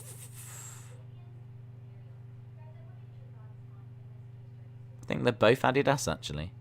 And then I've got some, like, running shoes, but I've never been running. I wanted some trainers for, like, if I was going to get... You know how I'm trying to get healthy? Well, I did dream of, like, going running. So I've got a pair of running shoes, but I've never wore them. Next year, they're Puma. Otherwise, I'm going to get fat. Because I just sit here. So I probably should do some exercise. I love Bray's hint tonight. Slipknot t-shirt is Bray is still signed to a WWE hint. Huh? I don't even understand that now. Vince should slap Von Wagner. That's the Adidas word that Days says. That's how it's pronounced here. That's how we pronounce it. I know you lot say Adidas, but we say Adidas. NXT Women's Championship triple threat match. Mandy Rose versus Cora Jade versus Raquel Gonzalez.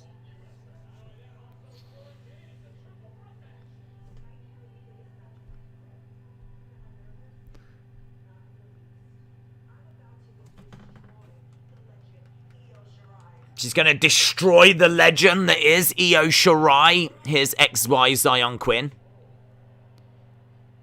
Oh my god, XY Zion Quinn's here. So we're getting Io and Elektra Lopez next. That'll be good. That'll be good. Will they pull the trigger on Bron and put the title on him? They could do. It's very quick, but they could do.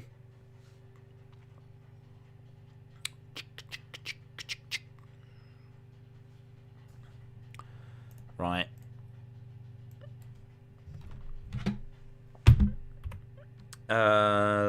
Elektra Lopez versus Io Shirai. Io Shirai, the genius of the sky.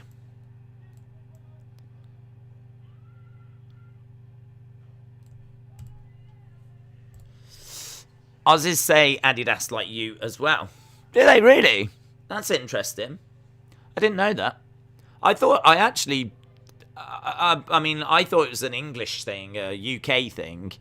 I know Americans say Adidas. I don't know how it's said in Europe, and I haven't got a clue how it's said in Australia, so that's very interesting. I didn't know that. I've got trainers called Nike Air Force Ones. Google them if you don't know what they are or have never heard of them. I've heard of them. Airflow Games said, did you like the AJ segment? I did. I did. I liked it. It didn't really go anywhere, did it? I mean, it's just a nice little segment. Kind of, it just exists on its own, really. And that's all right. There's room for that in wrestling. Not everything has to be multi-segments or lead to matches. This was just a one-off little thing to boost the ratings, but it was done well, so yeah, it was fine. It was fine. Did you know that Von Wagner is a second-generation wrestler? Yes. He's the Beverly son, isn't he? I think he's the son of the Beverly brother dude. Bo Beverly or something. Jordan said, we use the American version in Wales too. Elektra Lopez coming up next.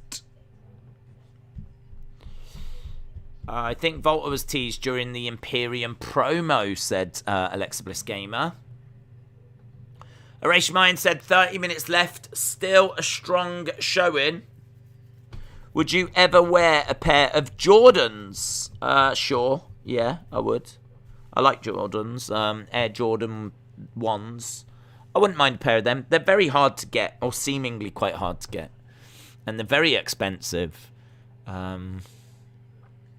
But yeah, I'd wear a pair of Jordans. Who do you think should challenge for the NXT tag titles? Cora Jade and someone. I wouldn't put the... I don't think... For me, she's too young and she's a bit green, and put her in a tag team. And then she can go after, and, you know, have a little feud and go after the belts. So that'll give her something to do. So put her in a team with someone. I don't know who. Maybe her and Raquel. Might be alright. Raquel kind of takes her under her wing as like a little sister. Could be alright. Raquel doesn't need the women's title. She's already had it, so you might need to get Raquel out of the way as well. So if Raquel's not going to get called up, how about like she decides to work with Cora Jade and help Cora Jade? Could be alright. And actually, don't they both have issue with Mandy Rose right now? So them forming a tag team and taking the tag titles off Toxic Attraction, you could definitely build that story.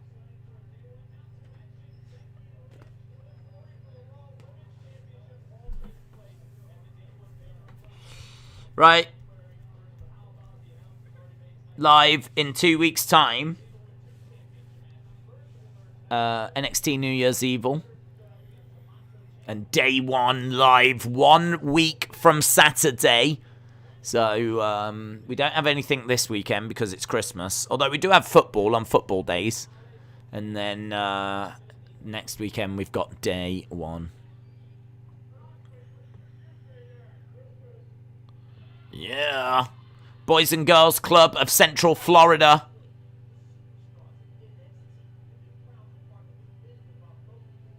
Just seeing NXT superstars go into a local school.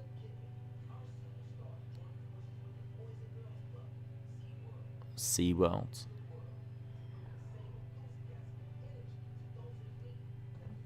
We're seeing NXT superstars at SeaWorld.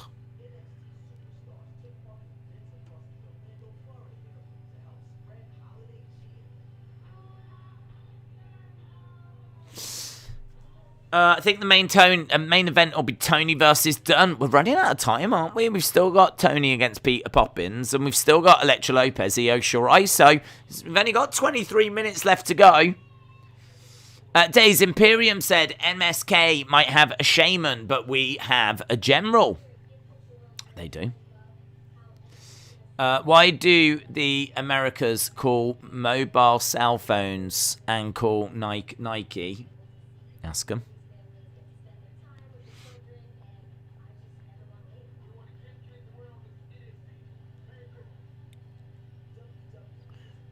WWE.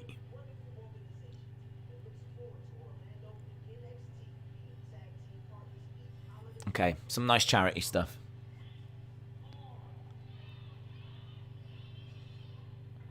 Happy holidays from NXT 2.0. Right, Elektra Lopez is already in the ring. Don't know where Santos Escobar is. Haven't seen him this week. She's sort of, not the new leader, but she's kind of right up there with him, isn't she? She certainly isn't just, like, quiet in the background. They've really pushed Elektra Lopez. No.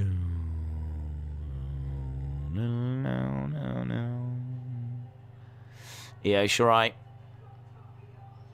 Man, she's been in NXT for a long time now, isn't she, Io?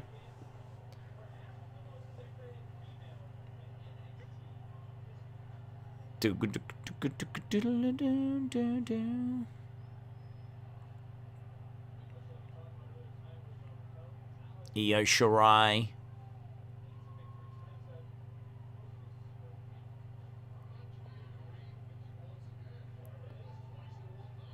So, Io Shirai against Elektra Lopez. This should be fun. I'm looking forward to this. Well, it can't go long. Knee to the midsection. Lopez scooping up, slamming down Io. Lopez charging over, back elbow.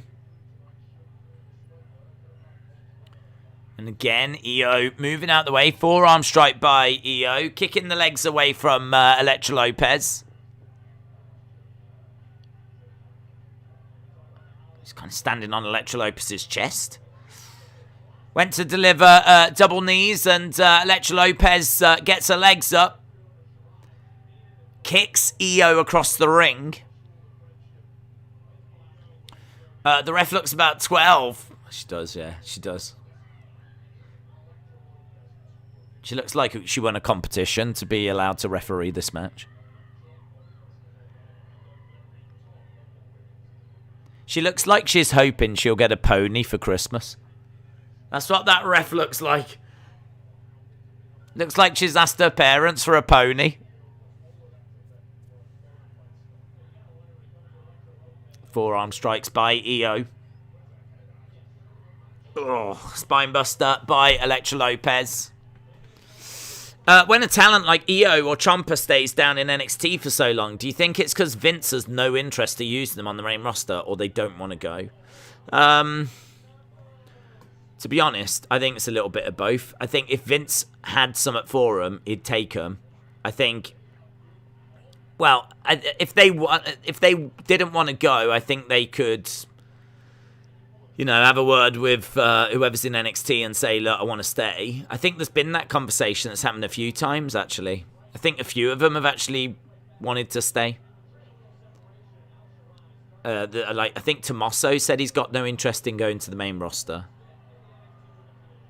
I think Io, in Io's case, if Vince wanted her and they were going to give her a load of money and use her like they've used Asuka, like I don't think they've used Asuka bad. I can't see why she would have a problem with that, in all fairness. And she had to know when she was coming to America that going to the main roster was a likely thing. Like, this is the progression, isn't it? So, I kind of feel like Io... I don't know that Io wouldn't want to go. She's probably seen some horror stuff, but... Equally, the person she probably talks to the most is... Asuka, I would imagine. I would assume.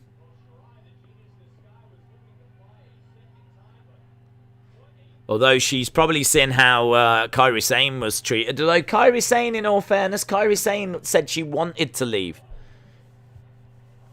Kairi Sane wasn't future endeavoured. XY Zion Quinn has made his way down and he's chucking Legado del Fantasma around. What's that? Mistletoe. He's got some mistletoe in his mouth. This is Austin's dream. This is right here. Look. XY Zion Quinn with some mistletoe in his mouth. Lopez is going over like a moth to a flame.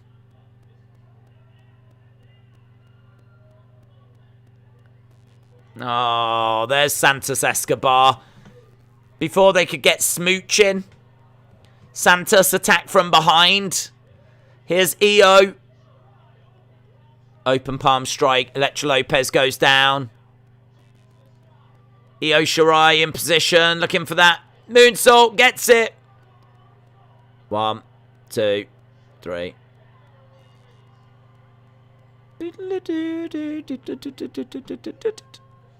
I won.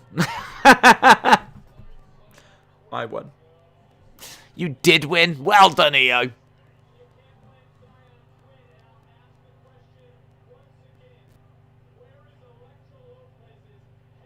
Where is Elektra Lopez's head at? Where is it at?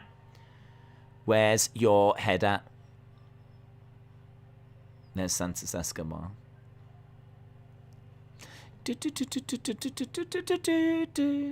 This is a copy of Indi and Dexter Lumis. Wow, they're really trying to erase everything of the old NXT. That's crazy. This is crazy. Here's Carmelo. Call him crazy. How long we got? 16 minutes. He almost dropped the mistletoe down the top. My score would have gone up. Here's Tony. Time to break out the stereotypes. Hey, how you doing? The perfect pizza pie. Mamma mia. Dol mio. Ah, Tony's here. Love Tony. Tony against Peter Poppins. PT Poppins. Tony D versus Peter Poopins. Peter Poopins. Tony D versus Peter Poppins. Tony is my favourite, says Hayden. He's fun, man. He's fun. They're going to put both belts on Mello, and I'm all here for it, says LS Dub. Hey, forget about it. Petey Poppins. Right. We are on our, what I think is our final commercial break. I'm not 100% on that, but...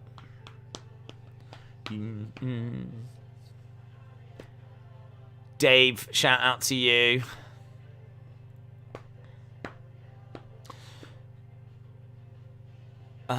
Do I say Dove Cameron, yes or no? Well, I don't even understand. I don't understand. Matthew said Alexa Bliss to win the Royal Rumble. We need to see what she comes back like. So I don't know. I'm thinking maybe Bayley, but she's got a chance, isn't she?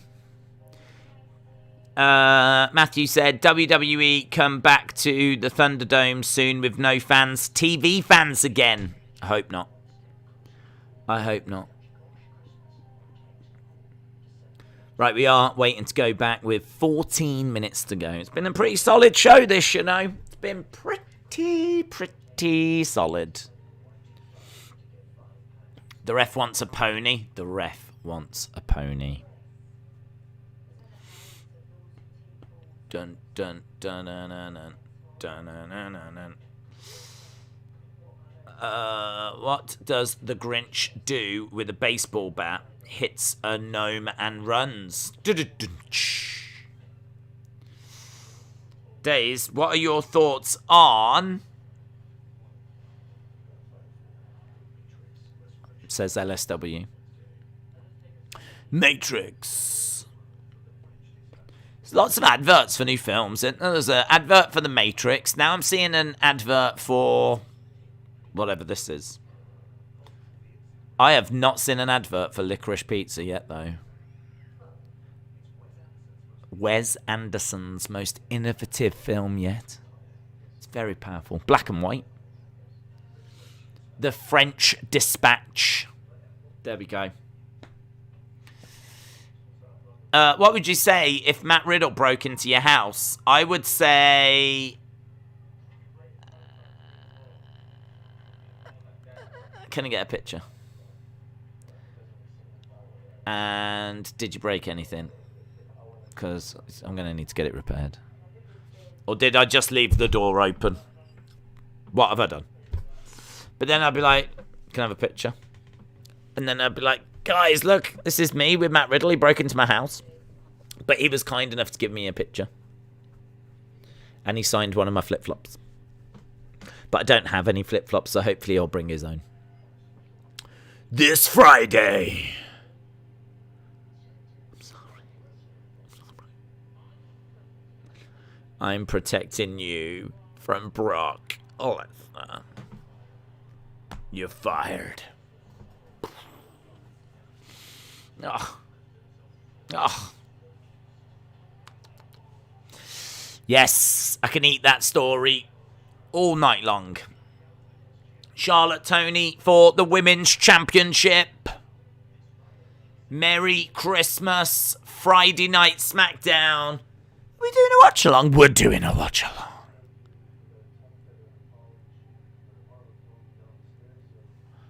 Here's the Brian Kendrick.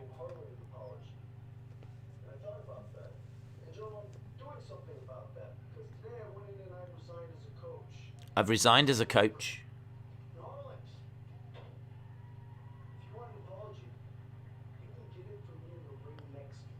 If you want an apology, you can get it from me in the ring next week. The Brian Kendrick has returned. That'll be everywhere, guys. You're going to see videos. WWE legend returns to the ring on this week's NXT. The Brian Kendrick.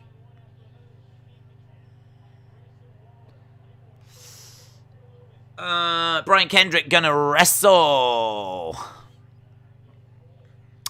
Ooh. Raquel Gonzalez and Cora Jade. Oh my god, it started, guys. It started.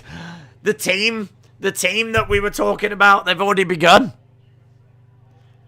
They've watched the show and they've been like, that's such a good idea. Let's book it for next week. Is Tony. 10 minutes to go. 10 minutes to go. Days, please support my line of underwear. Slick Willy's Velveeta Eatable Under Britches. For men. I fully support that. Feel free to put my face on that. Right at the front. Like that. That'll be my face. On the front of them. It's kind of cheeky and judgmental at the same time. So you can take that. Take the screenshot, William, and feel free to chuck them on. Right. Peter Poppins is here. Oh, Petey Poppins. Days, please acknowledge former WWE champion, the Brian Kendrick. The Brian Kendrick in the house. He's coming back. It's going to be all over YouTube. It's going to be all over Twitter. It's going to be huge. I'm so excited.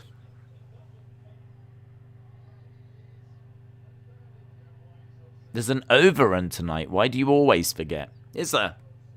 I didn't know there was an overrun. He wrestled in WWE 08 to 2010, then came back for 205 Live.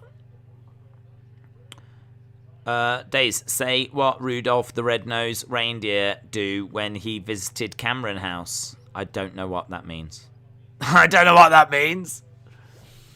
Jesus, have we got some Russian spies in the chat? Do what Rudolph do when he visit Cameron House. Or I never chuck you. What, sorry? Feel like we're doing a drugs deal. Rudolph, the red-nosed reindeer, went to Cameron's house.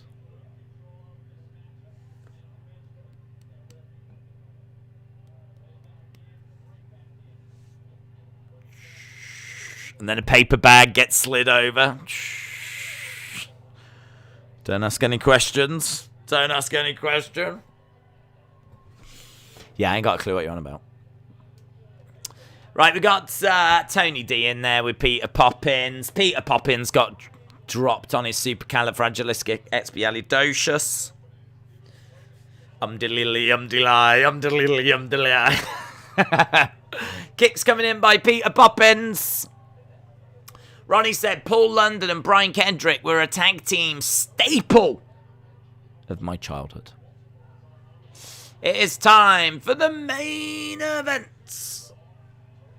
Love that Warrior shirt. It's cool, innit? Chadder, it loves you as well, Chadders. Look. You can see where my lungs are thanks to this shirt. Just gives you a rough idea of where my lungs are. I don't know if that's where my lungs are, but I feel like it's not far off.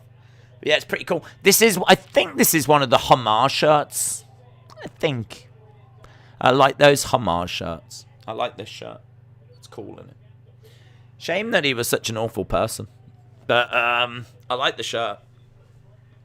And, you know, if someone wants to start that conversation with me going, didn't he say some really awful stuff? I'd be like, what? No.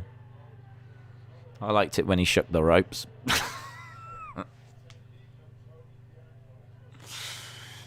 So, yeah. Are we doing Rampage on Christmas? No, I don't know. I don't mind doing Christmas streams. Christmas streams are fine. We've done Christmas streams before. So I ain't got a problem with a Christmas stream. I'd just like it to be worth it. Do you know what I mean? Don't go wasting my time on Christmas Day, AEW Rampage. Because Rampage is normally skippable. So, do you know what I mean? Like, why aren't they just doing it straight after SmackDown? For flip's sake. They should just do it as normal. And then we ain't got to worry about it. We could do it. It'll be after SmackDown. We're doing SmackDown anyway. People have told me that this week's Rampage is meant to be alright, though. You know? It's meant to be pretty decent. So I'm like... My initial reaction was no. There's no point. It's a dead show. It's rubbish. Like, most of the time, it's just... You don't need to watch it. But... This one's meant to be alright. Shannon said, I actually missed the scramble match for a major title. Pretty good gimmick match that can come down to the wire. Austin said, Rampage hasn't been that good in a long time. I know. I watch it. I'm there, you know. I think Dynamite's good, but it feels like Rampage, they just... I think they're starting to realise that it's not a great time slot. And I think they're starting to realise you can probably do something good at the start, and then no one's sticking around. So, yeah, I think now, if that first match don't grab you, I don't know that the rest of the show will. But This one's airing on Christmas Day, so maybe this one will be different. I usually just read spoilers for Rampage unless it's something big announced. Johnny said, I'm going to watch it on Christmas. Elektra Lopez walks into your room in her two-piece that she was wearing tonight. What would you do? Tell her to get out and let me sleep. That's what I'd do. Married woman. Do you know what I mean? Current Ring of Honor champion takes part in WWE tryout. Storms Elite said Rampage is basically dark. At least we got the CM Punk return on Rampage. We did. I've added up all the videos. The separate times are 3,343 hours. Seconds, just bed to put into hours. So you've added up what? Everything. Have you added up all of the videos? All the streams and everything? It works out at 3,003. What is it? Let's do some maths. What is it? 3,343 divided by 24. Jesus. That's 139 days. And 45,000 minutes. Oh, and 30 minutes. 45.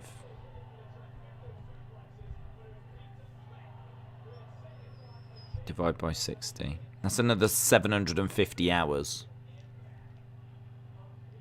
Divide by 24. That's another 31 days. 31 days.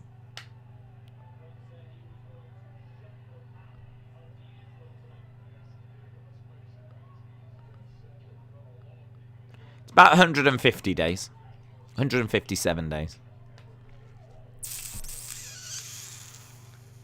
157. There you go. Got to work hard, didn't you? 157 days non-stop worth of content. It would take you 150. It would take you half a year. Do nothing but half a year. That's scary, that is. You would do nothing for half a year, pretty much. Apart from watch everything that's been put out on this channel. Wow. Don't do that. If anyone's thinking about doing that, don't do that. Alex, shout out to you. Shout out to you. That's amazing. You've done God's work there. So, shout out to you, Alex. That is very, very impressive. We're seeing a triangle applied here by Peter Poppins. Right in the middle, headbutts coming in by Peter. Tony struggling. Here we go, picking up. Peter is powered him up. Hurls him over his head. Tony goes over. 1, 2. Shoulder up. Shoulder up by Pete Dunne. Peter. So, Tony hurling Pete Dunne. Next week, we've got Haaland against Brian Kendrick. Don't you mean the Brian Kendrick?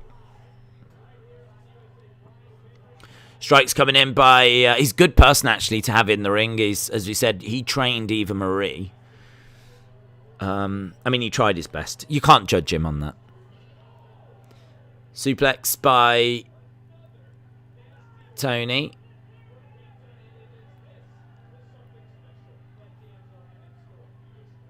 So, Pete is down in the corner.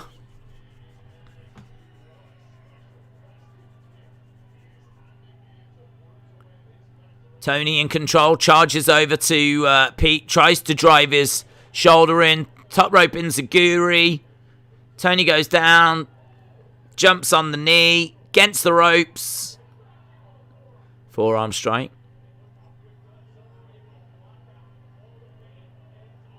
Enziguri kick. 1, 2.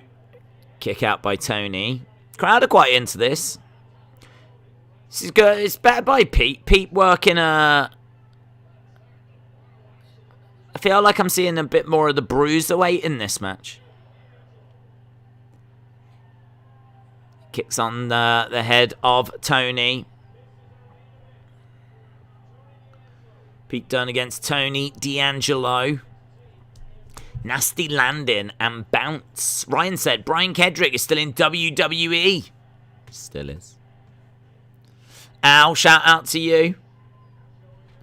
Do you think the Mysterios are going after the tag titles? They seem to have been winning a lot. I think it's going to be a split. I don't think they're going to be sticking around as a tag team. They've been a team for a while. I can't see it. Really, Dominic needs to go down to NXT, doesn't he? He's not about it. Forearm strikes being traded back and forth between Peter. Oh, big slap coming in. Stomped there by Pete. Kick to the side of the head by Pete. Done. Up in the air. Planted down. 1, 2. Ref has seen a shoulder up. I didn't see that shoulder up. I think the ref was... That looked all right to me.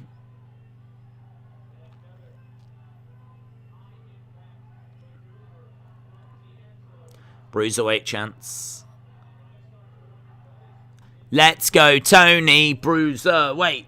Let's go, Tony Bruiserweight. Tony crawling his way over to the corner.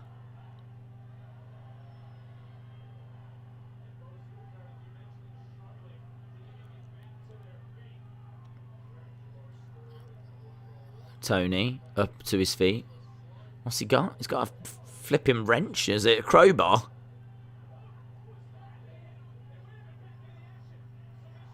Oh, armbar. Pulled back by Pete. Tony in trouble. He's in the middle of the ring. There's nowhere for him to go. And Pete Dunne is bending back the fingers.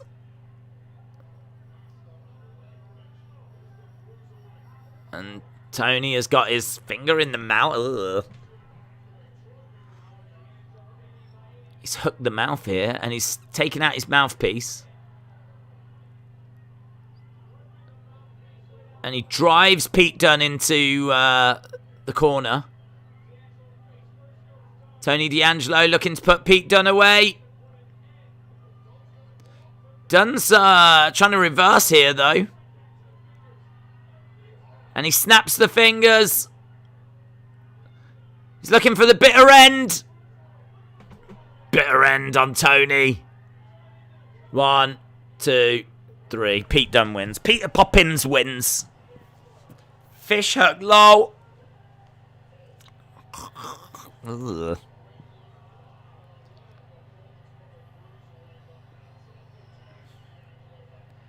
Imagine if just before he did that, he went...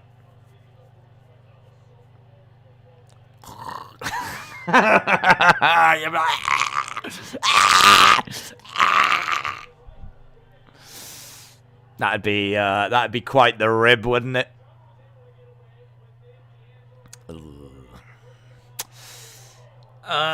Peter Poppins, Pete Dunne wins. Pete Dunne wins. Are they doing the Slam Awards this year? I don't know. I haven't heard anything. I think they are doing a show where they look back on the year, but I haven't heard that there's going to be Slammers. So, do you know, I'm going to be prepared here, like Peter Poppins. I'm going to jump in, and I'm going to... Dunne sensed he was about to be attacked. What do you score WWE NXT? What do you score it? 8 to 10. 9 to 10. I feel like this is going to be a hype show, actually.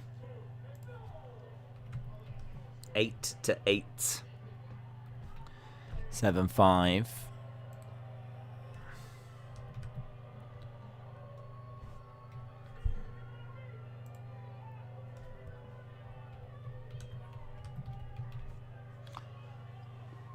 Tony outside the ring with the crowbar.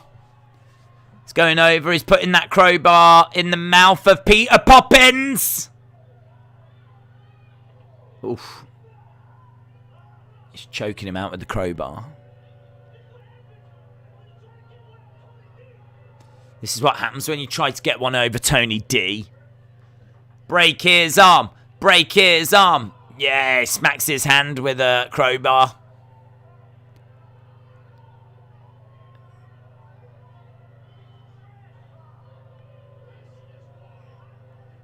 I'm Tony D.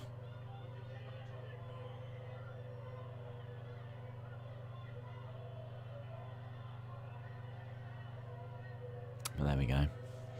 Peter Poppins has had a boo-boo. Can't believe they buried Wagner and D'Angelo on the same night. Right, there we go. What do you score? WWE NXT. The Bump Do Awards.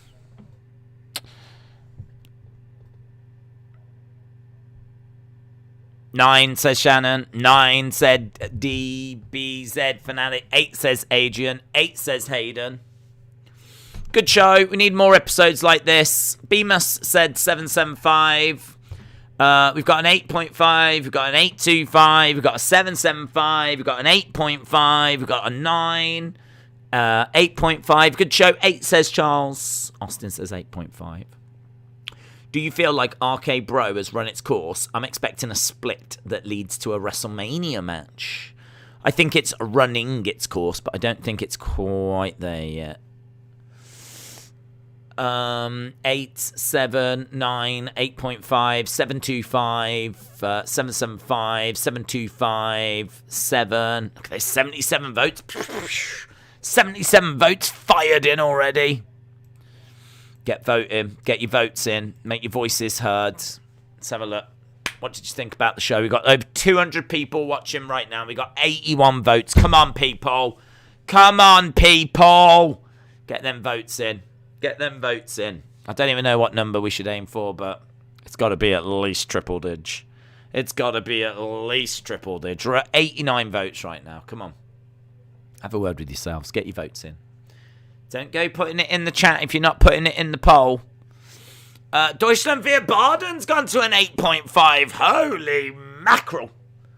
That has shot up.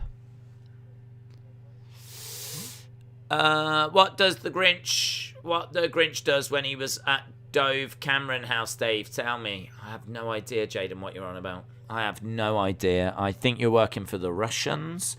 I think you're selling drugs. I think I'm scared. I think all of these things are happening right now. Alex Bliss Gamer says 8. 1987 Big Fan says 7. Get your votes in. Get your votes in, guys. Come on, we're not going anywhere till we get 1,000. Come on, guys. Come on. We're at 107. We can do this. Primo says 8. Matthew says 8. Legend Killer says 7.5. David Connolly says 6.75. Arash Mind says very enjoyable show. Brendan said 9.25. We're at 113. Okay, that'll do. That'll do. I only wanted triple dig, and we've done triple dig. 114. Here we go. Let's see. End poll. End poll. End poll. End poll. Let's have a look. 8 to 875 was 34%. 7 to 775 was 30%. That's interesting. That's interesting. So 8 to 875 was 34. 7 to 775 was 30. Now for me, I'm not going into the 8s because I always want an OMG moment. I don't feel like we got that. We did get AJ, but it was announced in advance, so we knew that we were getting him. And apart from a nice little segment, it didn't really lead to anything. It was fine. It was fine. It was a fine segment, but it's not a, oh my God, kind of a segment. So there wasn't, I don't think there was anything that was like, oh my God. But it was very solid. The show was pretty good. Something lost me, though. I think it was the tag match with Grizzled Young Veterans. Like, I didn't really need that. Tony against Pete Dunne was fine. EO and Elektra was fine. I think there was a lot that was just like... I think the start was great. Great pace. But... Sorry. This is a killer 1 hour that's stretched into 2. That's how I see it. It's a killer 1 hour that's stretched into 2. So I think the end result is like a 7.5 from me. About 7.5. I totally get why people enjoyed the show. I thought the start was brilliant. Great opening promo into great match with Raquel and Dakota. I think at that point we're going, yeah, this is something special. And I think they kept it going for about 40 minutes. And then we kind of started to drift a little bit. And then I think like MSK, Shaman stuff. I don't even know what all of that was. Grizzled Young Veterans. Main event.